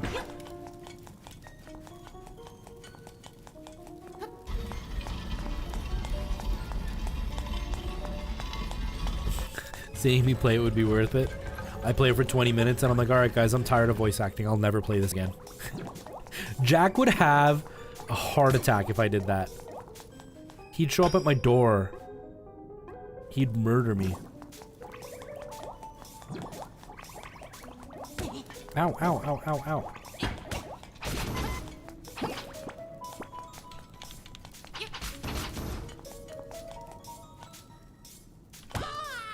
Oh, I guess it still hurt me anyway.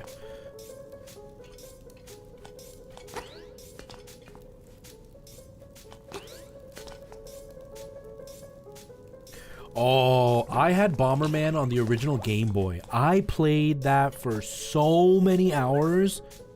It was insane. I loved Bomberman.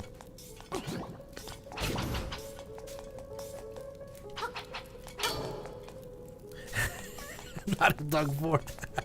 Yeah, right, man. If Doug Ford had something to say about it, he'd have everything open. That dude is so dropping the ball right now.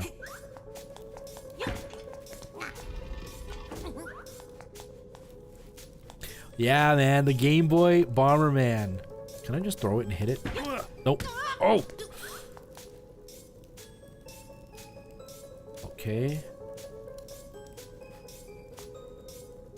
How do I get there, though? Through this door, which would be here, here, here, here. But how do I get there?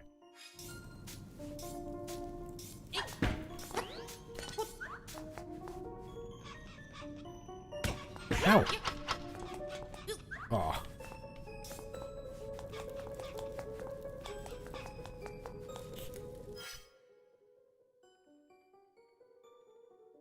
That's how they showed their dominance in the family. I am the leader of this family. Defeat me in Bomberman and you shall rise one rank.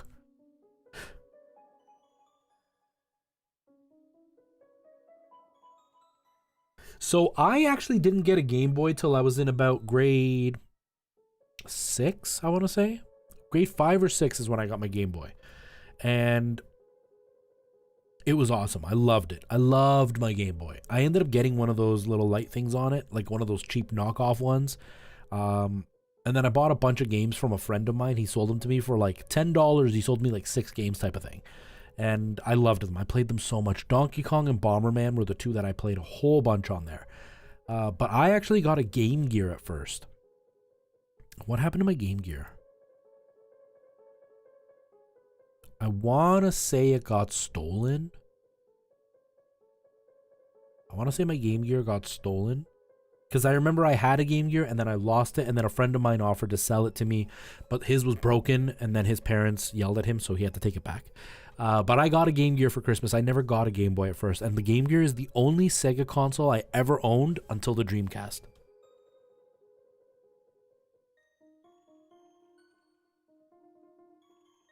It was the purple see-through one. Nice. So I had the original, like, big fat gray one. And I got Pokemon Red. My brother got Pokemon Blue.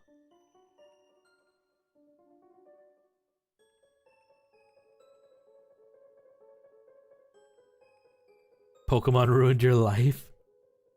I did not have Shinobi, so I only ever had... What did I have? 3 games? I think I had 3 games on the Game Gear. I had Sonic 2. I had Mickey Mouse something illusion. I still have it, actually. because I ended up buying one later on again, another Game Gear, but with the original game that I had. But it's broken now. Game Gear doesn't turn on. Now it's just like a piece. And I can't remember what other game I had. And then we bought a Power Rangers game at the flea market, and it didn't work, and I was so upset because I was a big Power Rangers fan at the time. But the one that I played a ton of was the Disney game, the Mickey Mouse one.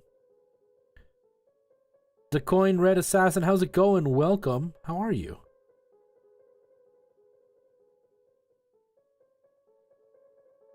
And just make some remakes. I want the new Pokemon just to try it, because the only one I've ever played is Red.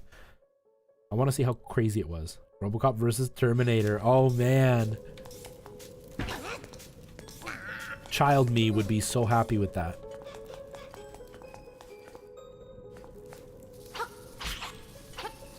Okay, so if I'm down, can I go up over there? And will it lead me to the same place that I'm trying to get to?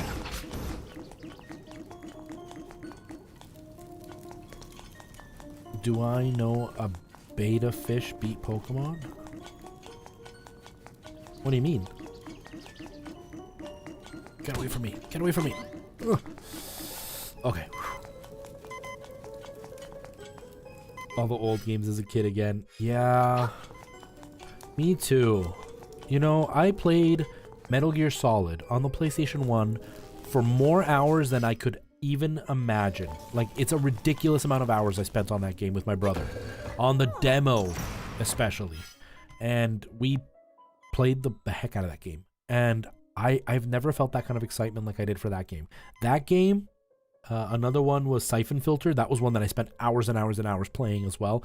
I would use the taser, and I would taser them until they started smoking and would die. I loved that game so much. The PlayStation 1 era, to me, the Super Nintendo era was like my childhood. That's what I played, but I wasn't like passionate about gaming. It was just a fun thing to do. But PlayStation is where I really started to become passionate about actually gaming and beating games and exploring every inch of the game. In just 3,000 hours. Legends of the Dragoon. I got that game. So I somehow ended up with a piece of machinery that would go to the back of my... I hope this is the right game. To the back of my PlayStation. And if the lid magically opened while still allowing the disc to spin, and you would to like switch discs because you tripped and they magically landed in the system, you could play games that maybe weren't real games. And Legend of the Dragon. I want to make sure I'm talking about the right game. Yes, and that was one of the games that I got, and I played like the first hour of it, and I was so excited, and I just never did anything with it. I still want to go back and play it. Oh, they do these weird things with Pokemon emulators and see if animals can beat them. Oh, okay, I get it.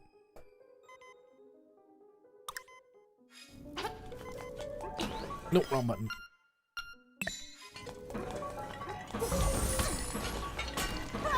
Oh no! Oh, okay. I almost died though.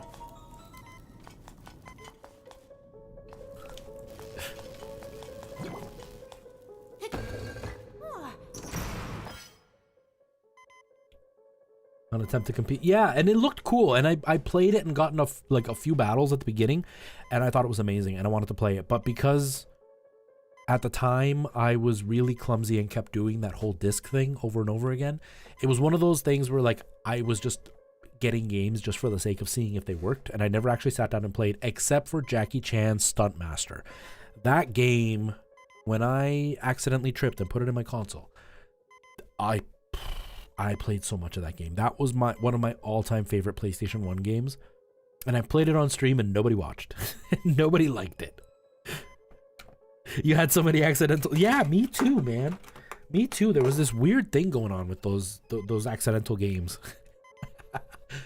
You know, I'm an adult now, and I like that I can buy my games, and they're all legit, and they all work properly. But there was just something magical about that time. I loved it so much.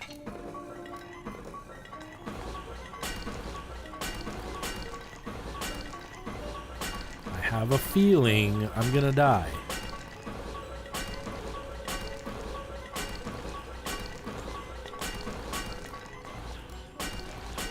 Whew, I survived it. Whew. A friend of mine, dad burned so many games for me. It was awesome. Yeah, me neither. Me neither. I didn't have that kind of money, and I was really poor growing up, so like we would get one console and we'd have to live with that for years and years and years. And you know, like I got the Super Nintendo in 1991, I want to say, but then I didn't get the PlayStation till I was in high school. Or like right about to get into high school, like 13, 14 years old. And then I didn't get another console till the PlayStation 2, and I didn't get the PlayStation 2 until years after it was released. And then I started buying stuff because I was much older, but at first, like, yeah, no, we might get like 1 or 2 games a year, all of us, like in total. And so it was pretty dire back then. Things were different back then. You had to be more creative. The Roller Coaster Tycoon, I got Roller Coaster Tycoon from a cereal box. I still remember when they did stuff like that.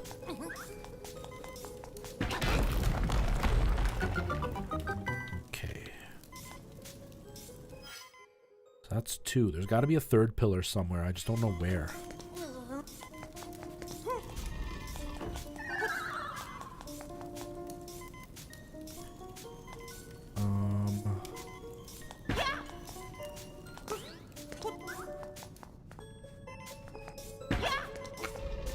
So that was the 2nd pillar.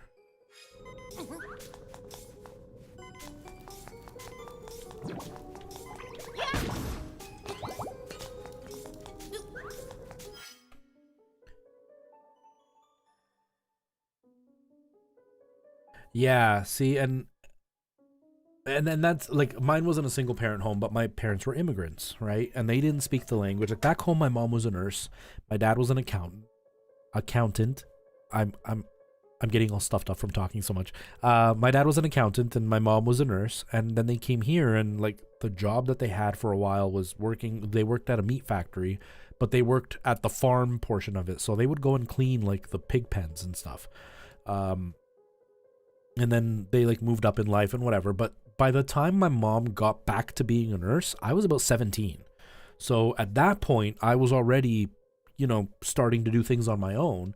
And so I didn't have, you know, a good upbringing. And my parents did everything they could, and they worked really hard for everything we had. But yeah, we were not very well off at all. And being immigrants comes with its own huge mess of things. And then add to the fact that my parents were not good with money. So we struggled quite a bit. Like there was a couple years there where we literally had no hot water, and winter in Canada with no hot water is not fun.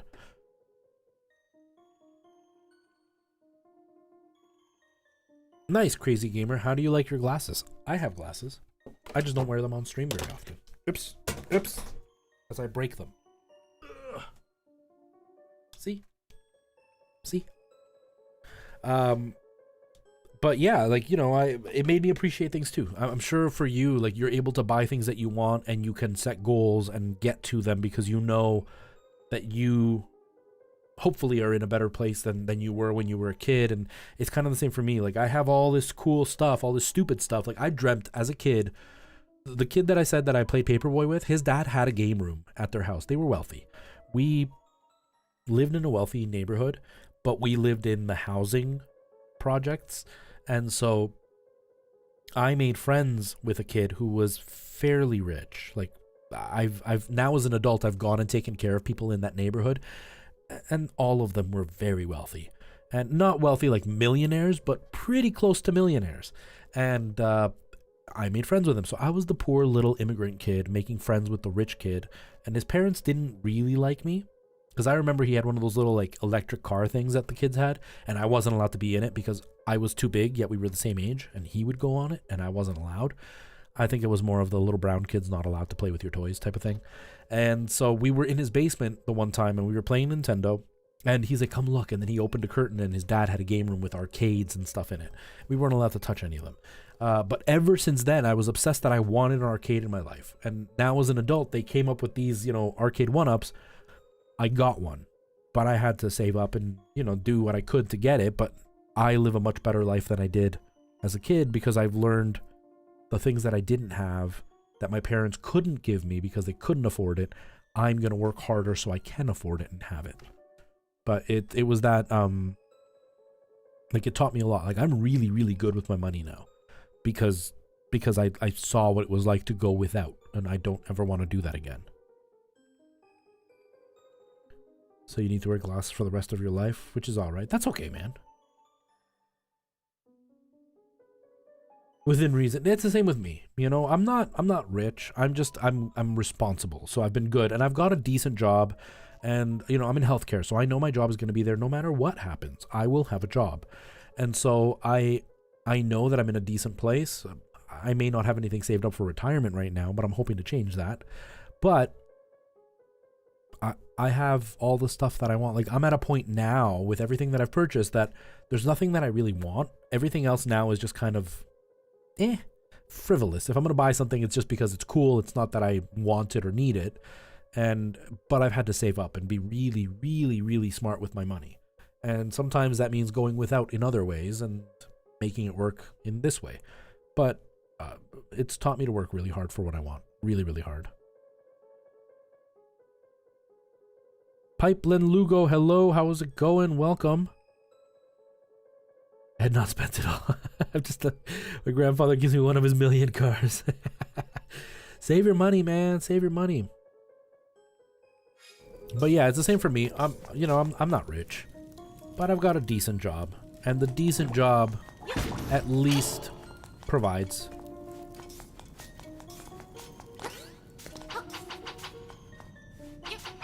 Pipe, I'm going to be honest with you, no. I've had a lot of people that have come and gone, and unless they stick around and come often, it's hard for me to remember absolutely everybody. Was your name different before?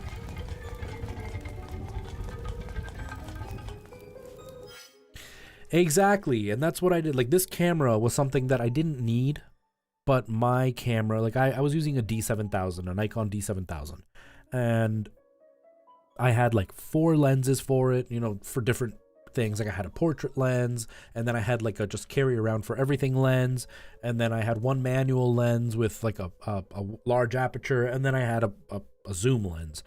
And then I sold my zoom lens because at the time I was pursuing my acting really heavily and I didn't have a lot of money, so I sold it to try to pay rent. And then my all-around lens, I was using it, and it was a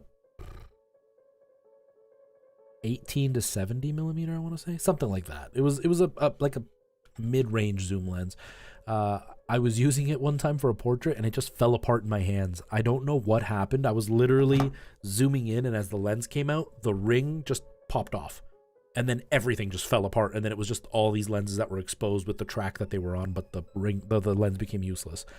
And then my manual lens got a leak of oil on the lens, so now it's got like a yellow tinge to it. And so all I'm left with is my 50 millimeter f2.0, which you know can be great, but it's pretty much useless when it comes to anything else except for portraits, because it's so hard to get anything in frame. And so I bought this with the whole idea of, you know what, I need a camera, and I can either spend, you know, because I ended up buying a Nikon J1 with the little pancake lens, and the lens came out faulty, and after a year the lens died. And they sent out a huge press release that you could get it returned, and I just never got around to it, and now it's over. So I was like, I need a camera that I can just shoot when I'm out and about with, and I want something for the stream. And so I bought this. I didn't need it, but I wanted something nice, and I bought it for myself as like a motivation for the stream as well. But yeah, if you can afford it and you can save up for it, go for it.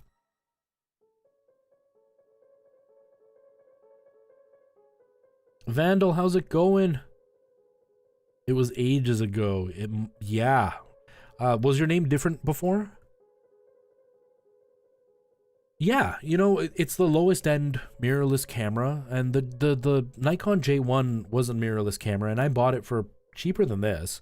And it was fine, but when the lens broke, I just stopped using it. And then I never went around to buy another one, because every time I looked at the lenses, they were like $400. And I was like, well, for $400, I'll just buy another camera with a lens built in, like with a lens included. And the Nikon J's just kind of sat there in a closet. Javier, how's it going? Now me recuerdas? Yes, now yes. How are you? I'd never tell people, but you do it professionally. You need something that's beefy and wonderful. Me, on the other hand, I was doing a lot of headshots for actors, which that's why I had the portrait lens and everything. And I would do theater shots, which is why I had something with a wide aperture. But I was not making a lot of money. Like, I would charge, like, you know, $200, and I would go and do some pictures for people, and I would just give them the whole set because I wasn't trying to start a business. For me, it was just some spending cash so I could buy more toys. But you do it for realsies, so you need some real nice stuff. Yeah. I'm sorry, man. It's been a while. I haven't streamed on YouTube in over a year. I've been growing a community on Twitch, and that usually includes having to learn a whole bunch of other people, so that there's like 2,000 new people over there. So I'm sorry, but thanks for stopping by. How are you? I don't know what Ekiste means. I'm sorry.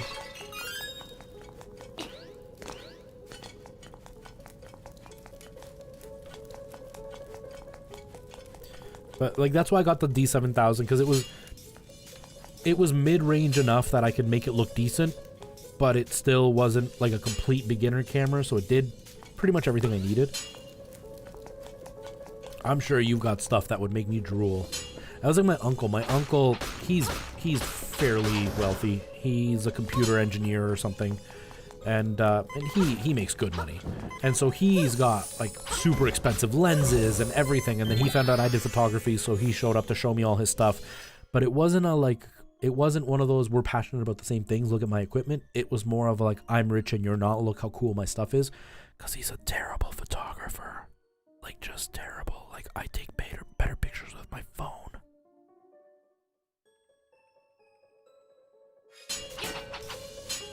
This specific one, yes. They did have a Game Boy version. That's what this is based on. But it doesn't look like this. it's Game Boy style, you know? Okay, I don't know where I'm going. Oh, awesome Stampy, how's it going? How are you? Okay, this is not where I want to go. I need to get to the ball, which is over here somewhere, I think. But I can't get there because the red is up. You know a few people like that? Yeah, and that's what I always try to tell people on Twitch, because it's exactly the same thing, right? They go out and buy this super expensive stuff and they don't know how to use it. And his photos, like the only thing he's got going for it is I don't know how you pronounce it, but I've always pronounced it bokeh. But he's got bokeh in his images, and that's it. But it's like it's all flat colored, the lighting is way off, like it just looks like a point and shoot camera with high resolution, and that's it. It's kind of like, why spend, you know, $2,000 or $3,000 on a camera if I can take a better picture with a $200 camera, right? Or at least dedicate yourself to learn how to use it. Like, hey, if you've got the money, go ahead and buy that stuff if you want to have that hobby, but learn how to use it. De manera random, es decir, algo random. Oh, okay.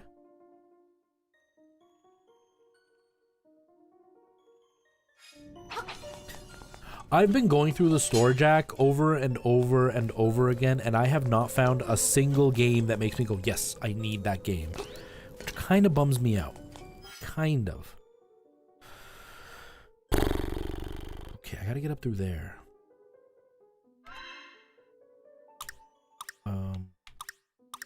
Why can't I go up and down? How do I switch floors? Oh, change floors. This? Nope. Nope. For some reason, I can't switch floors when I press... I can't change floors. That's weird. You check daily just to be sure? Yeah, that's how I am. Oh, stop it. What am I doing?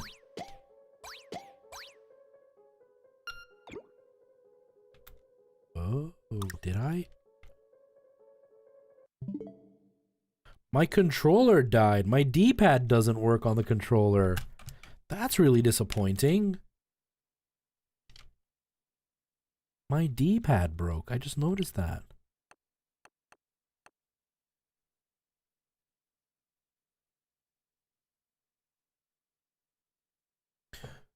Yeah, because like I hear some people say bokeh and bokeh. And so when I learned, I used to watch Frono's Photo, I think is what his name was. He's some guy on YouTube with like a really giant fro, and he taught all about photography. That's pretty much where I learned everything I learned. And he always called it bokeh, so that's how I learned to say it.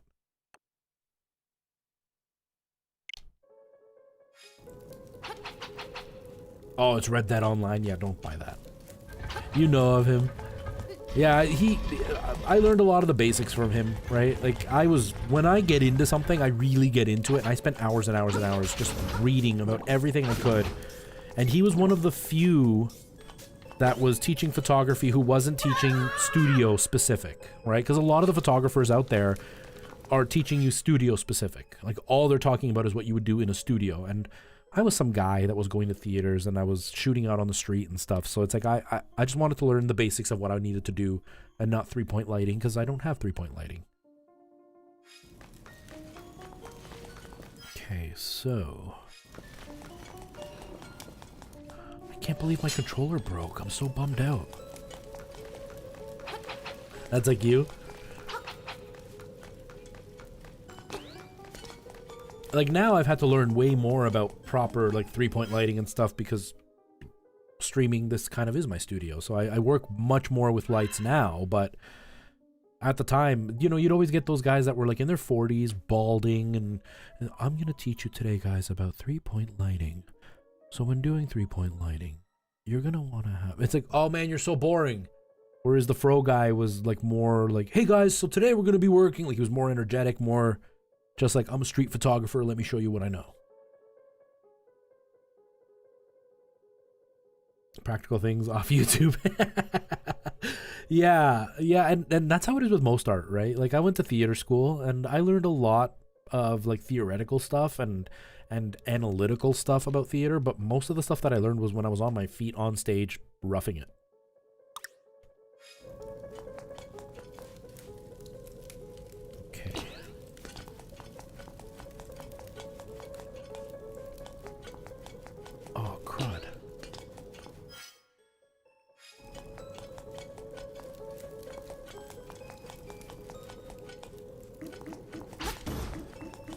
Can't go here either.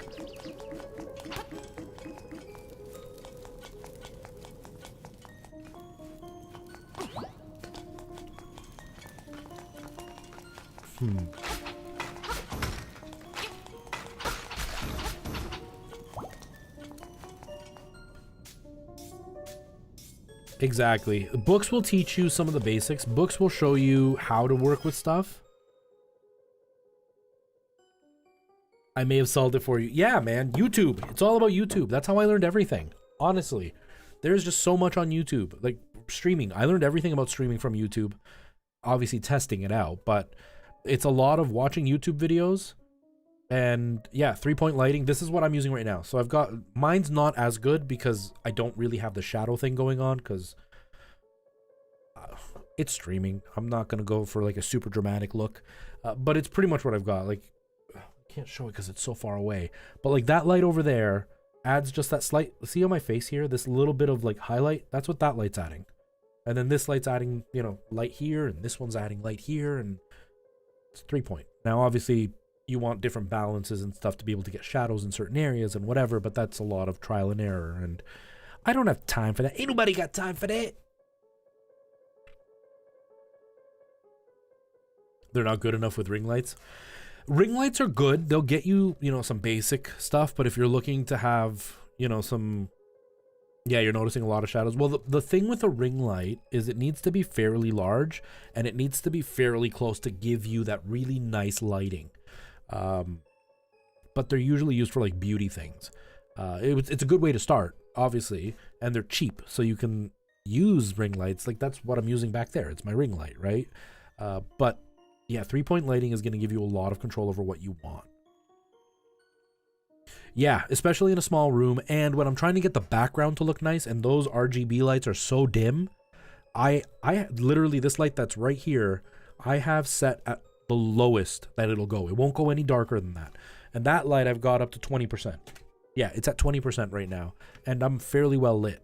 So if I wanted to go more dramatic, I'd have to have this one slightly further back and even dimmer, and that one even brighter to get that like contrasting in light, and that one would have to be in a better position to kind of, you know, reflect this light, and it just gets so complicated.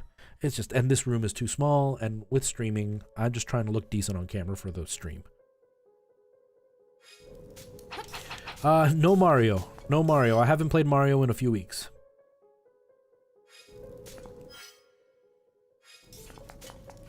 Okay, I don't know if I want to do this, but we're gonna do it anyway. If I go up here, where does it lead me? This sucks that my controller broke, because now I can't, like, switch floors to see if I'm going to the right place. This led me here, which I can't go there anyway, so that's not where I want to go. I want to go here.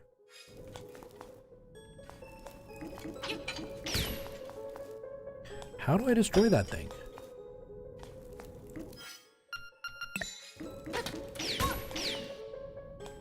I'm gonna die. He can give me health. Dang it. Now we have to do that again. No. Oh, this sucks. This sucks. But yeah, Preston, all you want to like try to avoid some of the shadows is to get a little bit of balanced light, right? Like this is just a little bit of a highlight. It's just a bit of a like an accent thing. But if you only have the ring light, you can always like reflect the light on the other side to kind of fill in the shadow if you put it on this side. Reflectors can be a lot cheaper than another light, but it can be hard to kind of set them up so they reflect you properly. But 2 lights can be decent. You know, you get 2 lights going and you can do quite a bit with it. It won't be super fancy, but they're self-tapes, right? You're not looking to have studio-style lighting. You just want to be lit properly so you can perform properly.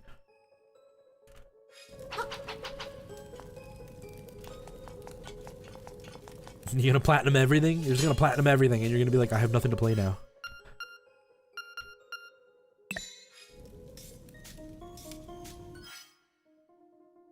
There you go. You can stand right next to a white wall, and then you'll get the reflection as well. Yeah. Or use a big window.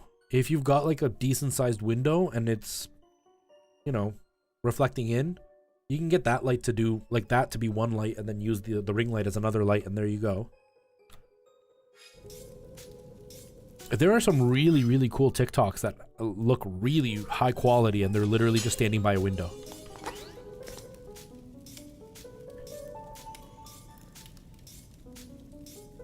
Just some quality time. Because he's cool to chill with. How old's your older brother? On streaming with an Xbox? Like, what kind of tips are you looking for? Exactly. The sun will give you the best light, especially from a window. You're going to get a really nice, even light. And if you're outside during overcast, some of those lights. Oh, because your ring light holds off your phone. Well, I mean, you could just put the ring light on the side and then place the phone on something, right? Because that's what I've done. Like there have been, before I had that ring light with the clamp on it, I would sometimes just like find like a, I don't have any here. Oh wait, this. I'd have something like this, and I would literally like clamp my phone, not this small, but something this idea, and I would clamp my phone to something a bit taller, and then I'd put my lights wherever I wanted, and then I'd use that.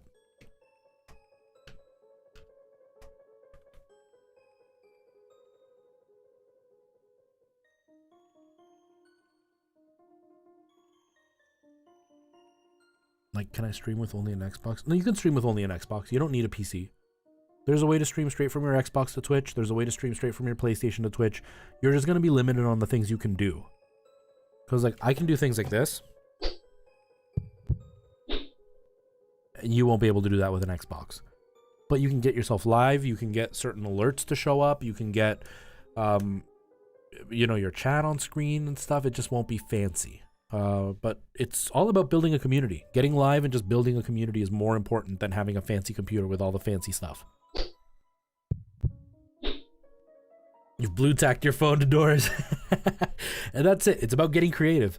So that's always an option, Preston. You can find, I don't know, like a lamp or something that, you know, like a stand-up lamp or whatever, or a chair, and clamp your phone to the chair, or tape your phone to the chair if you really have to, and then use the ring light on one side, use the window on the other, and now the phone will be directly in front of you and you're lit much more evenly.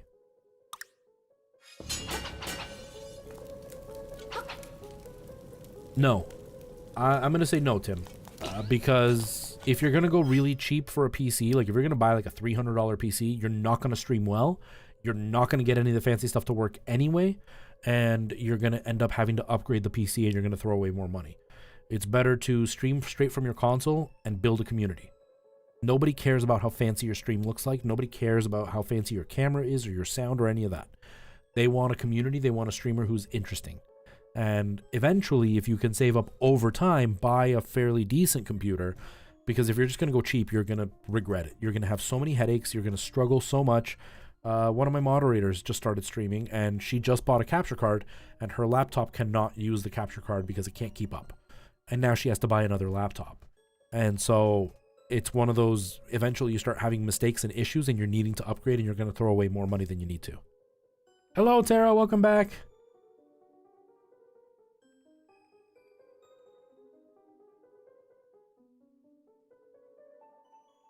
More than anything. Yeah, and that's the thing that I'm struggling with the most right now is, like, when I'm doing my YouTube videos, I sit here. It's pretty much this setup. Like, I literally just use the camera. Like, it's just this. This is what I do as my YouTube videos, which is fine. It looks cool, looks professional, whatever. But I want to do, like, sitting closer to that stuff back there and have, like, a different angle. And so I can, not this lens, but the other lens, I can zoom in, and it's great. But then my sound is all weird because this won't pick up from all the way over there. And I have an actual, like, boom microphone that I was using for filmmaking. And for some reason, it still picks up a ton of echo in this room. And it's so frustrating because I'll have it, like, inches from my mouth. Like, maybe 7 or 8 inches from my mouth. And it's still picking up all this room echo. And it's like, but you're a boom mic. You're supposed to be directional. And it frustrates me because my video looks great, but my audio is terrible. Audio is where it's at. Audio is totally where it's at. How much should you eventually spend? It depends on where you are, but like in Canada, you're probably looking like $1,500. In the States, at least $1,000, $1,200 at least to stream.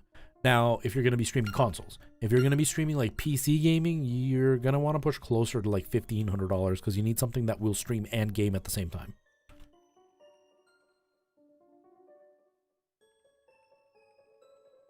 My computer can only run easy. Back to this.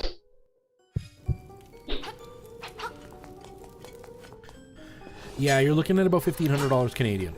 You need something that's fairly powerful to stream. It's not as simple as just buying a computer and you're ready to go. You're going to be spending a lot of money on a computer if you want to stream well. You can stream with anything, honestly, but don't go out and buy something cheap just to stream. And if you haven't started streaming yet, you may not like this. Streaming isn't just playing video games. There's a lot more that goes with it. It's a lot harder than people think, and it can be incredibly discouraging. Like, you can stream for hours and hours and nobody will watch and nobody will talk to you.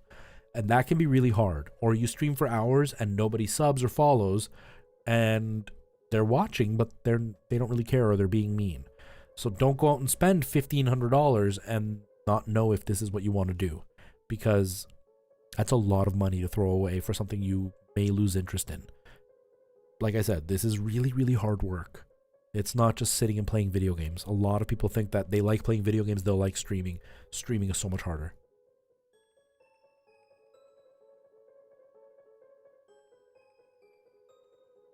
It's so hard to game on. Some of them you can, Jack, but only like minimal things. Like you might be able to change the hard drive, you might be able to change the RAM, but most of the time they're all-in-ones because the CPU is soldered in, and you know, if they have some kind of graphics, that's soldered in, but usually you can't change too much. You could try to look to see if it's changeable, but if I remember from the one that you showed me, I'm pretty sure that one would not be upgradable except for RAM and hard drive. No problem, Tim. Yeah, stream with what you've got. Find out if you like it first. Because, like I said, a lot of people think that streaming is going to be just, I want to play video games and it's going to be fun. And it's really not.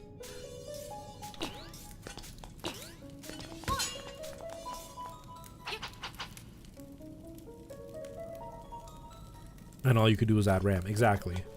Because a lot of the stuff to make it all-in-one, it gets soldered in place. Because the slot is what's going to make it take up more space.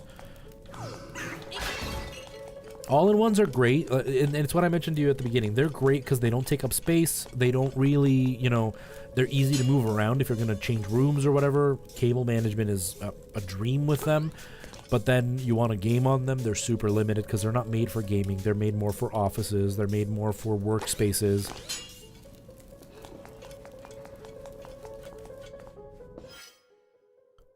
Then your first PC you owned. Same with me.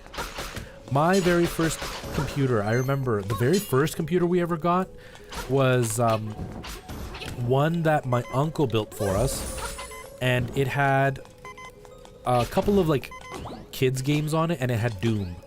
It had the shareware version of Doom on it, and come here, there we go. And then it had it had a program called Murphy's Law, and you'd click, like you'd type it in because it was DOS. You would type it in, and then it would give you like a Murphy's Law quote, like anything that can go wrong will go wrong, stuff like that. And we thought it was so cool. The screen was green. It was an old monitor my dad had gotten from his work, and it was all green. And then eventually we upgraded and we got a black and white screen so we could game. And then my uncle got a computer built, and so we gave him the black and white screen and we bought a colored screen. And then so we used that for a long time, but it was like, we played Doom on it. That was like the most powerful thing we could get on that thing.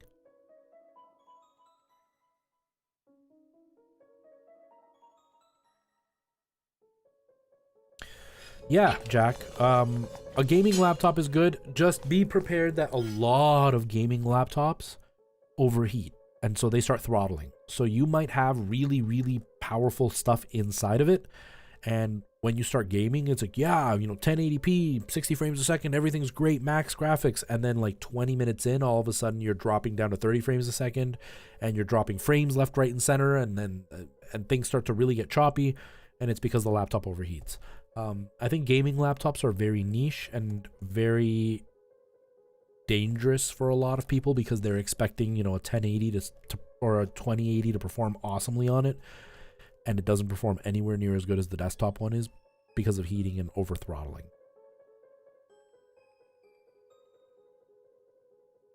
Yeah, Dom, it is Thursday. How are you? I don't know, Tim. I've never tried it on an Xbox. I know it works on a PlayStation, but I don't know if it works on an Xbox.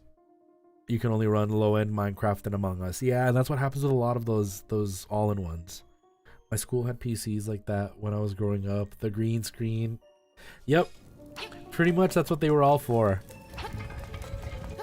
Oh man, time goes by. Like now, you know, I'm seeing things that I'm blown away that kids are getting to experience that I never did.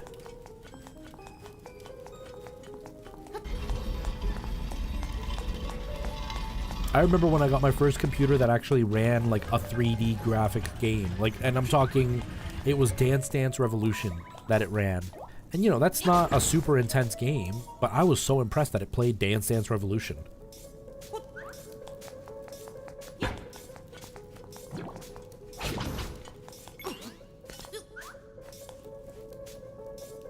Yeah, you think it works on an Xbox? I've never tried, so I can't say yes or no. But if you say so, then I would trust your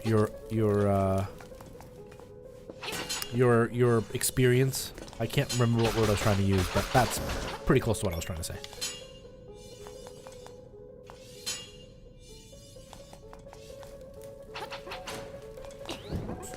No worries, man. I never know what day it is. I only know because of the stream.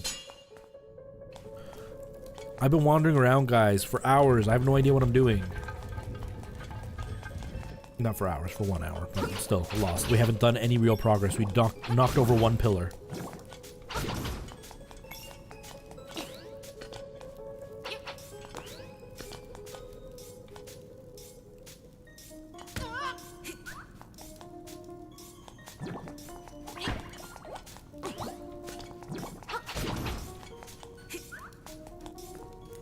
It was the first mic you used. It was the first mic I used too. I still have mine.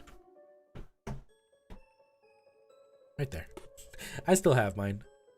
It was what I used for streaming. So I bought this because when I started, I didn't want to be a streamer. I thought streaming was stupid. I remember when they announced like that streaming was going to be a thing that the Xbox One could do and whatever. I was like, why? Why would I watch somebody else play a video game? Because I pictured they'd be playing on their couch on their own. Because I didn't like follow Twitch or anything. They'd be playing on their couch on their own, and I would literally like turn on my Xbox and click the streamer thing, and I would just see their gameplay on my screen. And I was like, why do I want to see that? And then I heard they have a camera, and I'm like, okay, why do I want to see somebody sitting on their couch playing a video game? Like, that's stupid. I'd rather play it.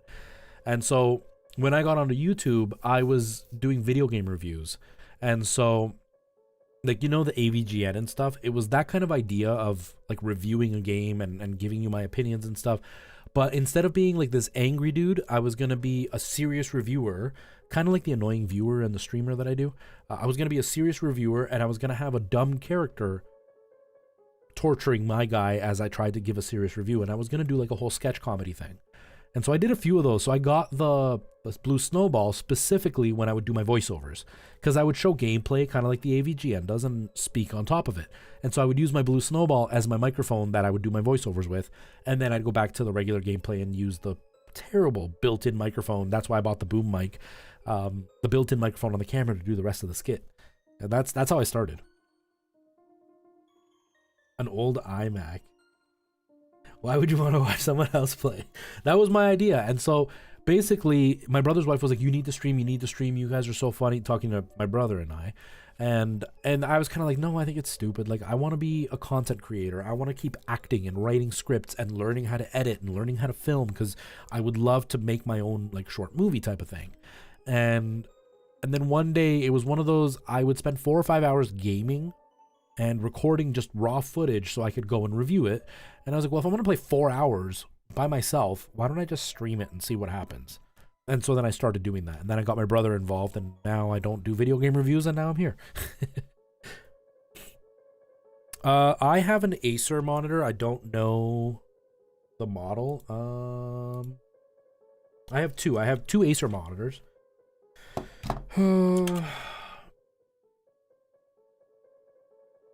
That is not what I want to see. Video maybe will tell me.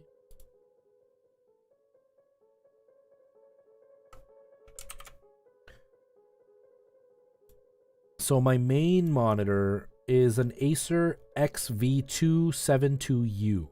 It is a 144 hertz monitor. It's an IPS monitor, which means it has a little bit of ghosting, or like the input latency is a little bit slow or something, one of those two things. But the color is super accurate. It does 144 hertz. It's got a 5 millisecond response time, and it's really good, but I got it mainly because I stream and I want to make sure my colors look good, so I got it so I could edit my colors properly. And the second one that I use is an Acer ET322QK, which is a 4K monitor. It's a 32-inch 4K monitor. I don't remember what kind of panel it is. It's not an IPS and it's not a TN. It's one of the in-betweens. The colors are okay. It only has 60 hertz, and I got it because it's 4K, so I could have more stuff on screen at the same time and still see it clearly. The 4K monitor cost me, I think, in total, like $350. The 144 hertz monitor, it's 1440p. It cost me a little bit over $400, almost $500. Oops, sorry. What the heck do I do? I'm so lost.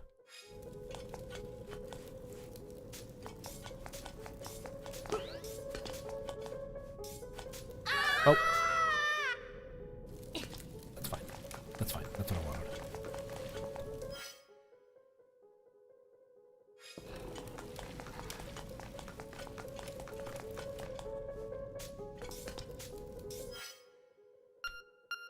Can't believe my control broke. That's so lame.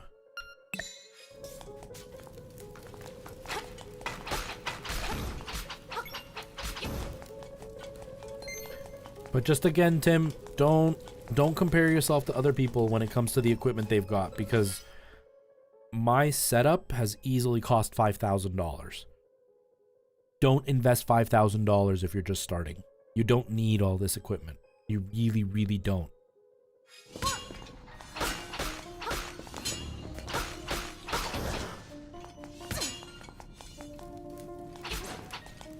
When I started, I used my living room TV and a laptop to stream.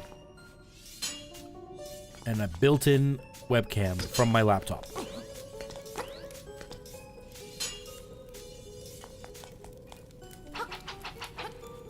Exactly. Don't compare your first step to someone's 10th. That's exactly it. Because I've been doing this for 4 years. There are also other streamers that I look at and I go, boy, their equipment is so nice. But I'm not going to buy their equipment. Harris Heller has everything that I wish I had as far as the equipment goes. I'm not going to go and spend $2,000 or $3,000 on a camera just because Harris Heller has one and I would like to have one. I can't afford it. I don't need it. This looks good enough for me. And in the long run, I probably won't replace this camera unless it breaks and I need to replace it. But if anything, I'm going to buy another one so I can have a second angle. But don't compare yourself to other people's level, because I've been doing this for 4 years. I've been saving up for years. I work full time.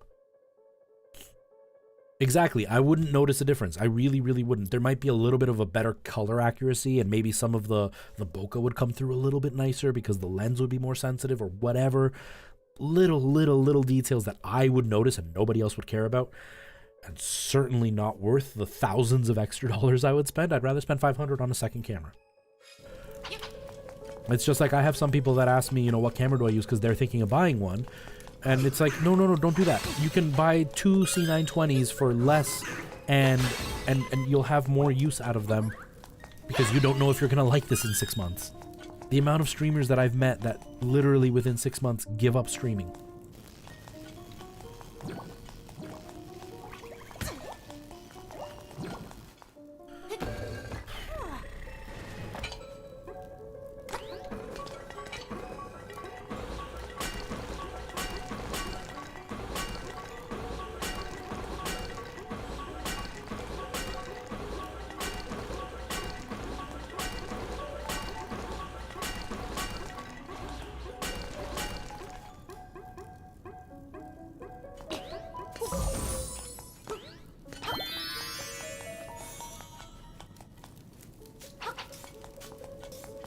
Okay, so this led me here.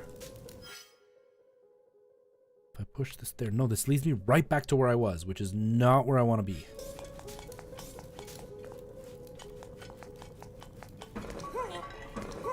Oh, crap.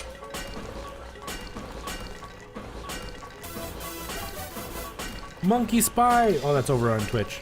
Thank you for the follow. You probably won't see this, but thank you anyway. Ow. Open? Not open. Okay. Drop down? Okay. I seriously have no idea what I'm doing.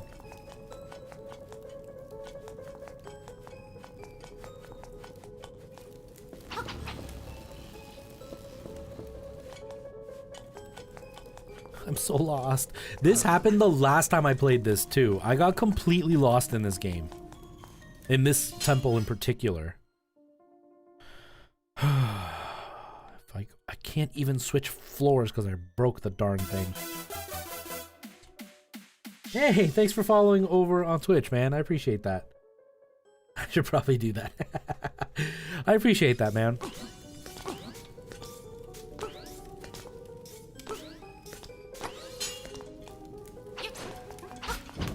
Ow.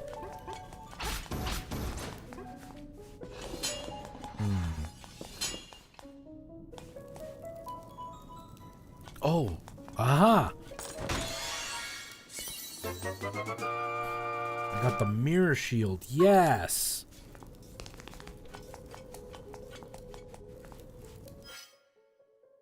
Apparently not. Yeah, I thought I was following you here, and I guess not.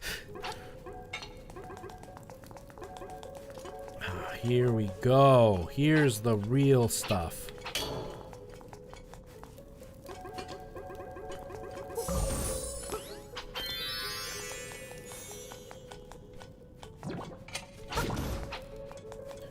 So I need a key here.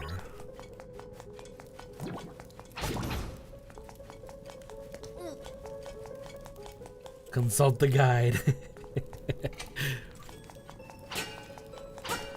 I was about to. I was seriously at that point because I've been wandering around for so long. And the stream is almost over and I've done nothing.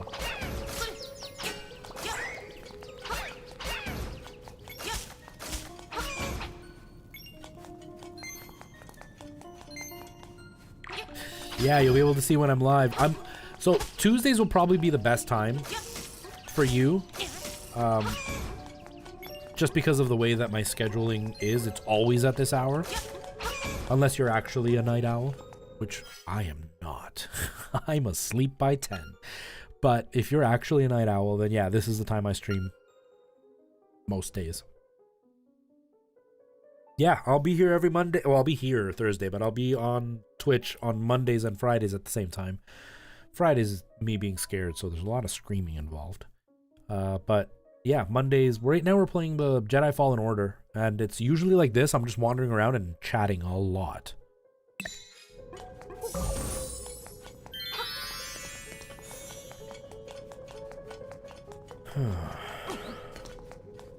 I'm in nature.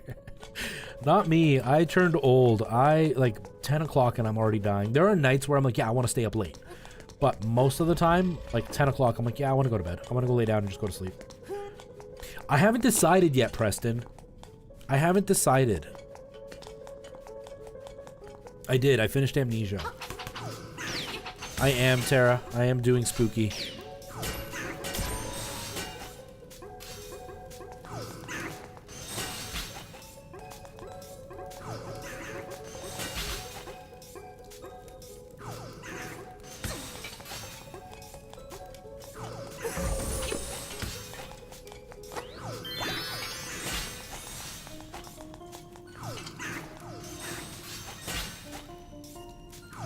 It's just easier to hit him with this thing.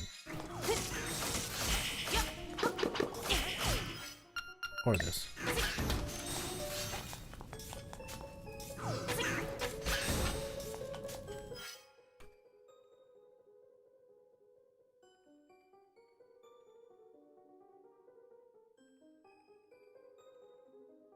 Yeah, I was really surprised by it. So I'm not a Star Wars fan.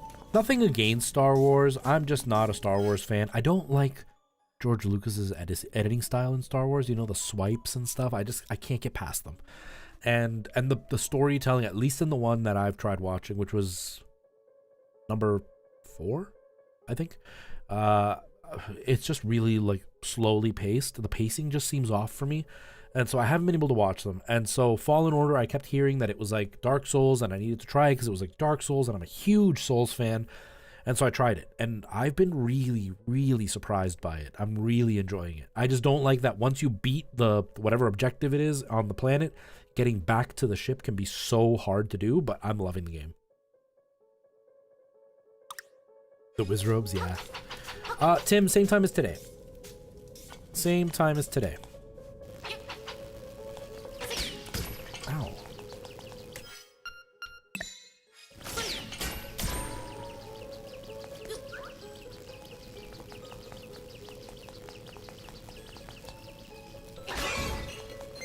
Okay, that did me no good. Whoops, that did me no good.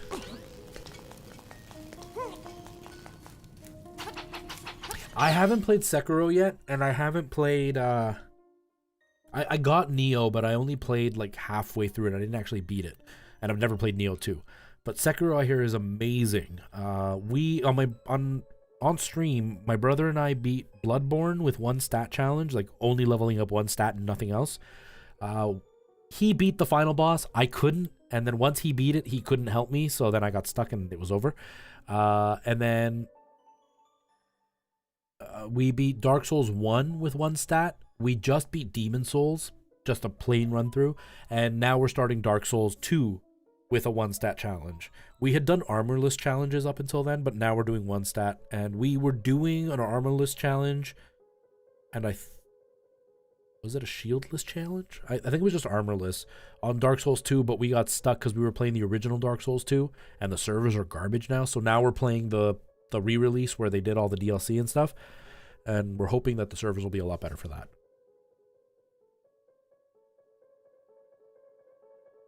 Overly complicated. I don't remember why I stopped, but I did stop. Demon Souls was great. I loved Demon Souls.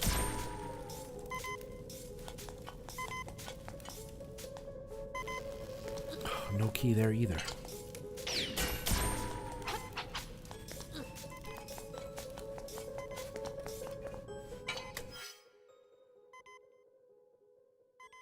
Bridge Commander and Star Trek Voyager Elite Force. I've never heard of Elite Force, but the Bridge Commander I've heard is really fun with friends. I've heard a lot that it's super fun with friends.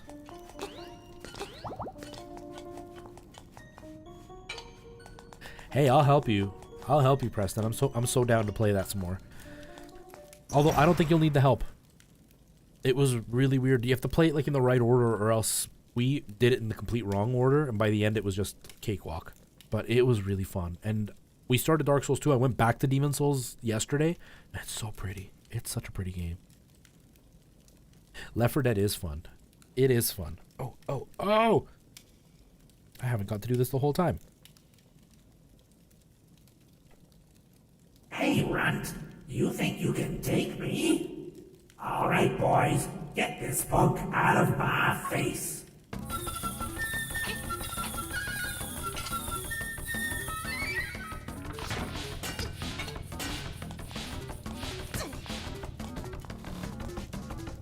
What?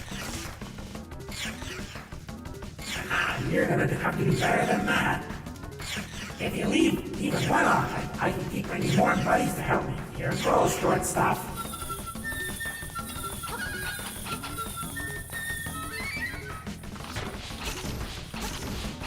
Oh, okay. I get it now. You lousy so-and-so. All scrapes were some of my best friends. You'll pay. I'll never forget you.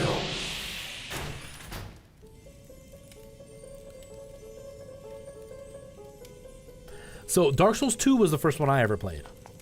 So my brother rented Demon Souls or bought Demon Souls or something, and I watched him play a little bit, and I didn't really get it, so I just never played it. And then I guess he returned it or sold it or something. And then I want to say he played 1, I didn't. And then he got 2, and we went on vacation to Boston to spend like a week with family. And my brother brought his brother-in-law, who had just turned 19 at the time. And so we were at Best Buy, and they both had Dark Souls 2, and they were going to play together. And I had my laptop, and I was like, well, I want to play. So I went and bought Dark Souls 2, and then we played. And then I beat that game like 6 times in a row. Like I was at like new game plus 6 or something. And I became obsessed. And then, you know, everybody hates Dark Souls 2, but that's the one I learned on. And then I fell in love with the other ones. And now I've played all of them. I love them so much. Yeah, and that's the one I started with, right? So I don't feel the jank because that's where I started. And then I play the other ones and they just feel different. But I don't know why. I don't play it competitively enough to know the nuances that make it bad. But I love Dark Souls 2. Like when I hear the music in Majula or whatever that place is called, like it just brings back so many memories. I have to call my provider to find out. Your internet?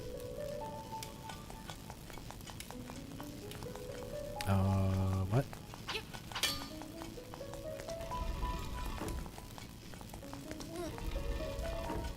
What was the point of that? Maybe push it in?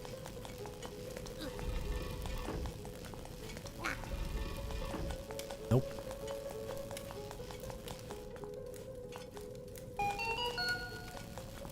Oh wait, inwards. Ow. Ow. Ah, there we go. No problem, Jack. But yeah, I know most people hate Dark Souls 2, but since it's the one I started with, I love it. We also tried playing Dark Souls 3 with my brother on stream, and we got to like the first boss and we ran out of embers, and then we just couldn't play anymore. Because we got invaded a whole bunch on stream, and so we just couldn't play anymore, so we just stopped that one. And we moved on, and now we're going to go back and try again. But Dark Souls 2 is where we're going to concentrate first. And doing a 1-stat challenge just makes the game so much harder. Ah. if I fall in the right place, it'll probably... Let's go for it. Oh. That's not what I wanted.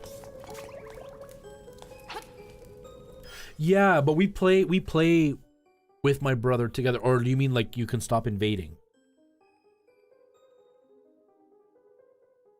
Because I play online with my brother, so we play co-op the whole time. That's why we do like the one stat challenge or whatever, because it's makes the game more difficult, but it's still manageable because there's two of us. But the invasion thing, yeah, it drives me crazy. It's one of those like self-torture things, you know. I think it's a cool idea because I'm like, yeah, man, like you're caught off guard and all of a sudden somebody comes in. But we were playing Demon Souls and we were getting tortured by one guy this last stream. And I was so frustrated because one guy and his friend kept invading us, and like it was literally they would kill us, we'd come back, I'd become human, and immediately we'd get invaded by the same guy again. And they were somehow, I don't want to say cheating, but they were manipulating the game in a way where it made it that I would hit them and they wouldn't die, and then they would magically hit me and in one shot I was dead. So it was so frustrating. Yeah, I just don't become human, right? Or I don't become Ember or whatever. I don't use my Ember or whatever. But that's usually how I play. But because we play with my brother online, and to play online you have to expose yourself to that, it gets really, really frustrating.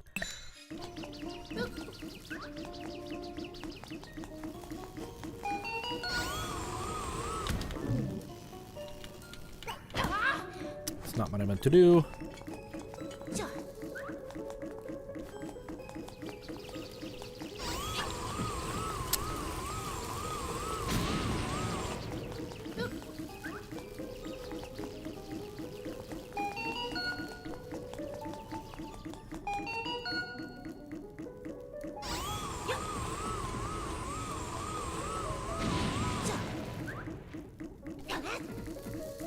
No.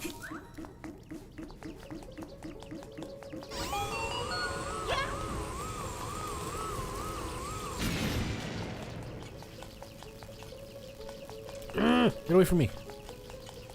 See, and I've done a few solo runs on the channel while I'm streaming. How do I get the secret thing here? Oh, it's up there. No, that's not it. Can I blow these guys up? I've done solo runs on stream by myself, but then when the last one I was doing, my brother was like, do you want to play together? So I was like, yeah, I like playing co-op, so yeah, let's do it. Nope, that didn't work. I don't know why it's ding ding ding ding ding me.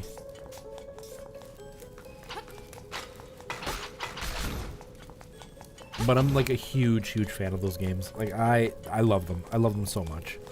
Even when I'm like incredibly frustrated by them.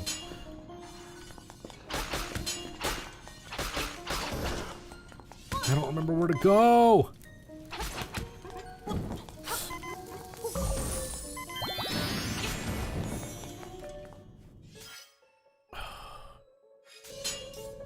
Just gonna use the teleport thing to get where I want. I have to stop in a minute anyway. I have to try to record a couple of TikToks before the end of the night. I gotta have dinner still.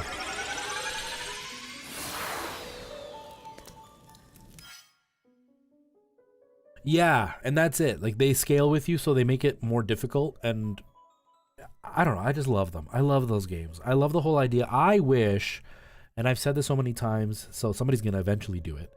I want them to make something like an MMORPG, but instead of it being RPG mechanics, I want it, like fighting, I want it to be Dark Souls style fighting, where you actually have to use skill to beat these bosses and have these great giant bosses, and people have to come in. I know it's like a super crazy dream that'll probably never happen, but I would love to see an MMORPG with Dark Souls mechanics. Jamie, how's it going? Welcome. Yeah, I'm stuck, man. I've been stuck for hours. Well, for over an hour.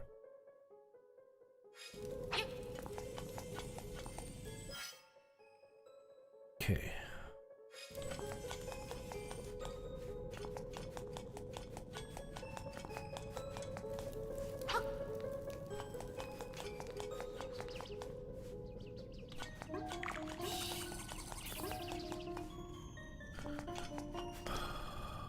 Yeah, and I've broken 3 of them. Or 2 of them, maybe? I don't even know. I don't even know anymore. But now I'm lost. So I went that way. I've only got a boss key, though. I don't know where to get the key for this. And I can't switch floors. My controller broke.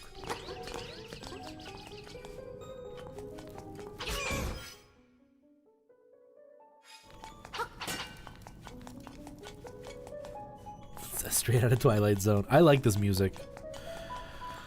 Oh, it's so frustrating. It's so frustrating. I'm so sad that I'm terrible at this.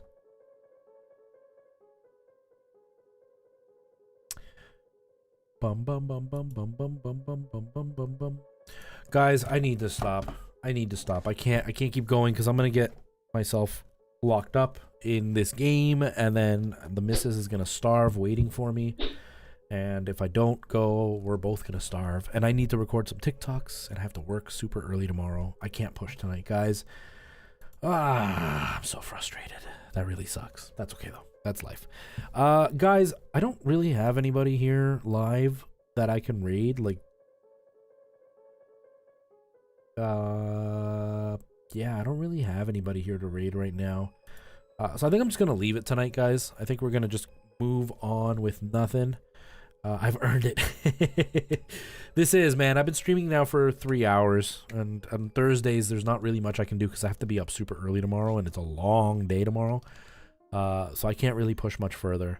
But guys, I will be live again tomorrow night, same time as today, but over on Twitch, and we're gonna be doing some Demon Souls. We're gonna be doing something scary. I haven't decided yet. I need to look at what I've got so we can play something that'll be spoopy, and I can get scared and freak out.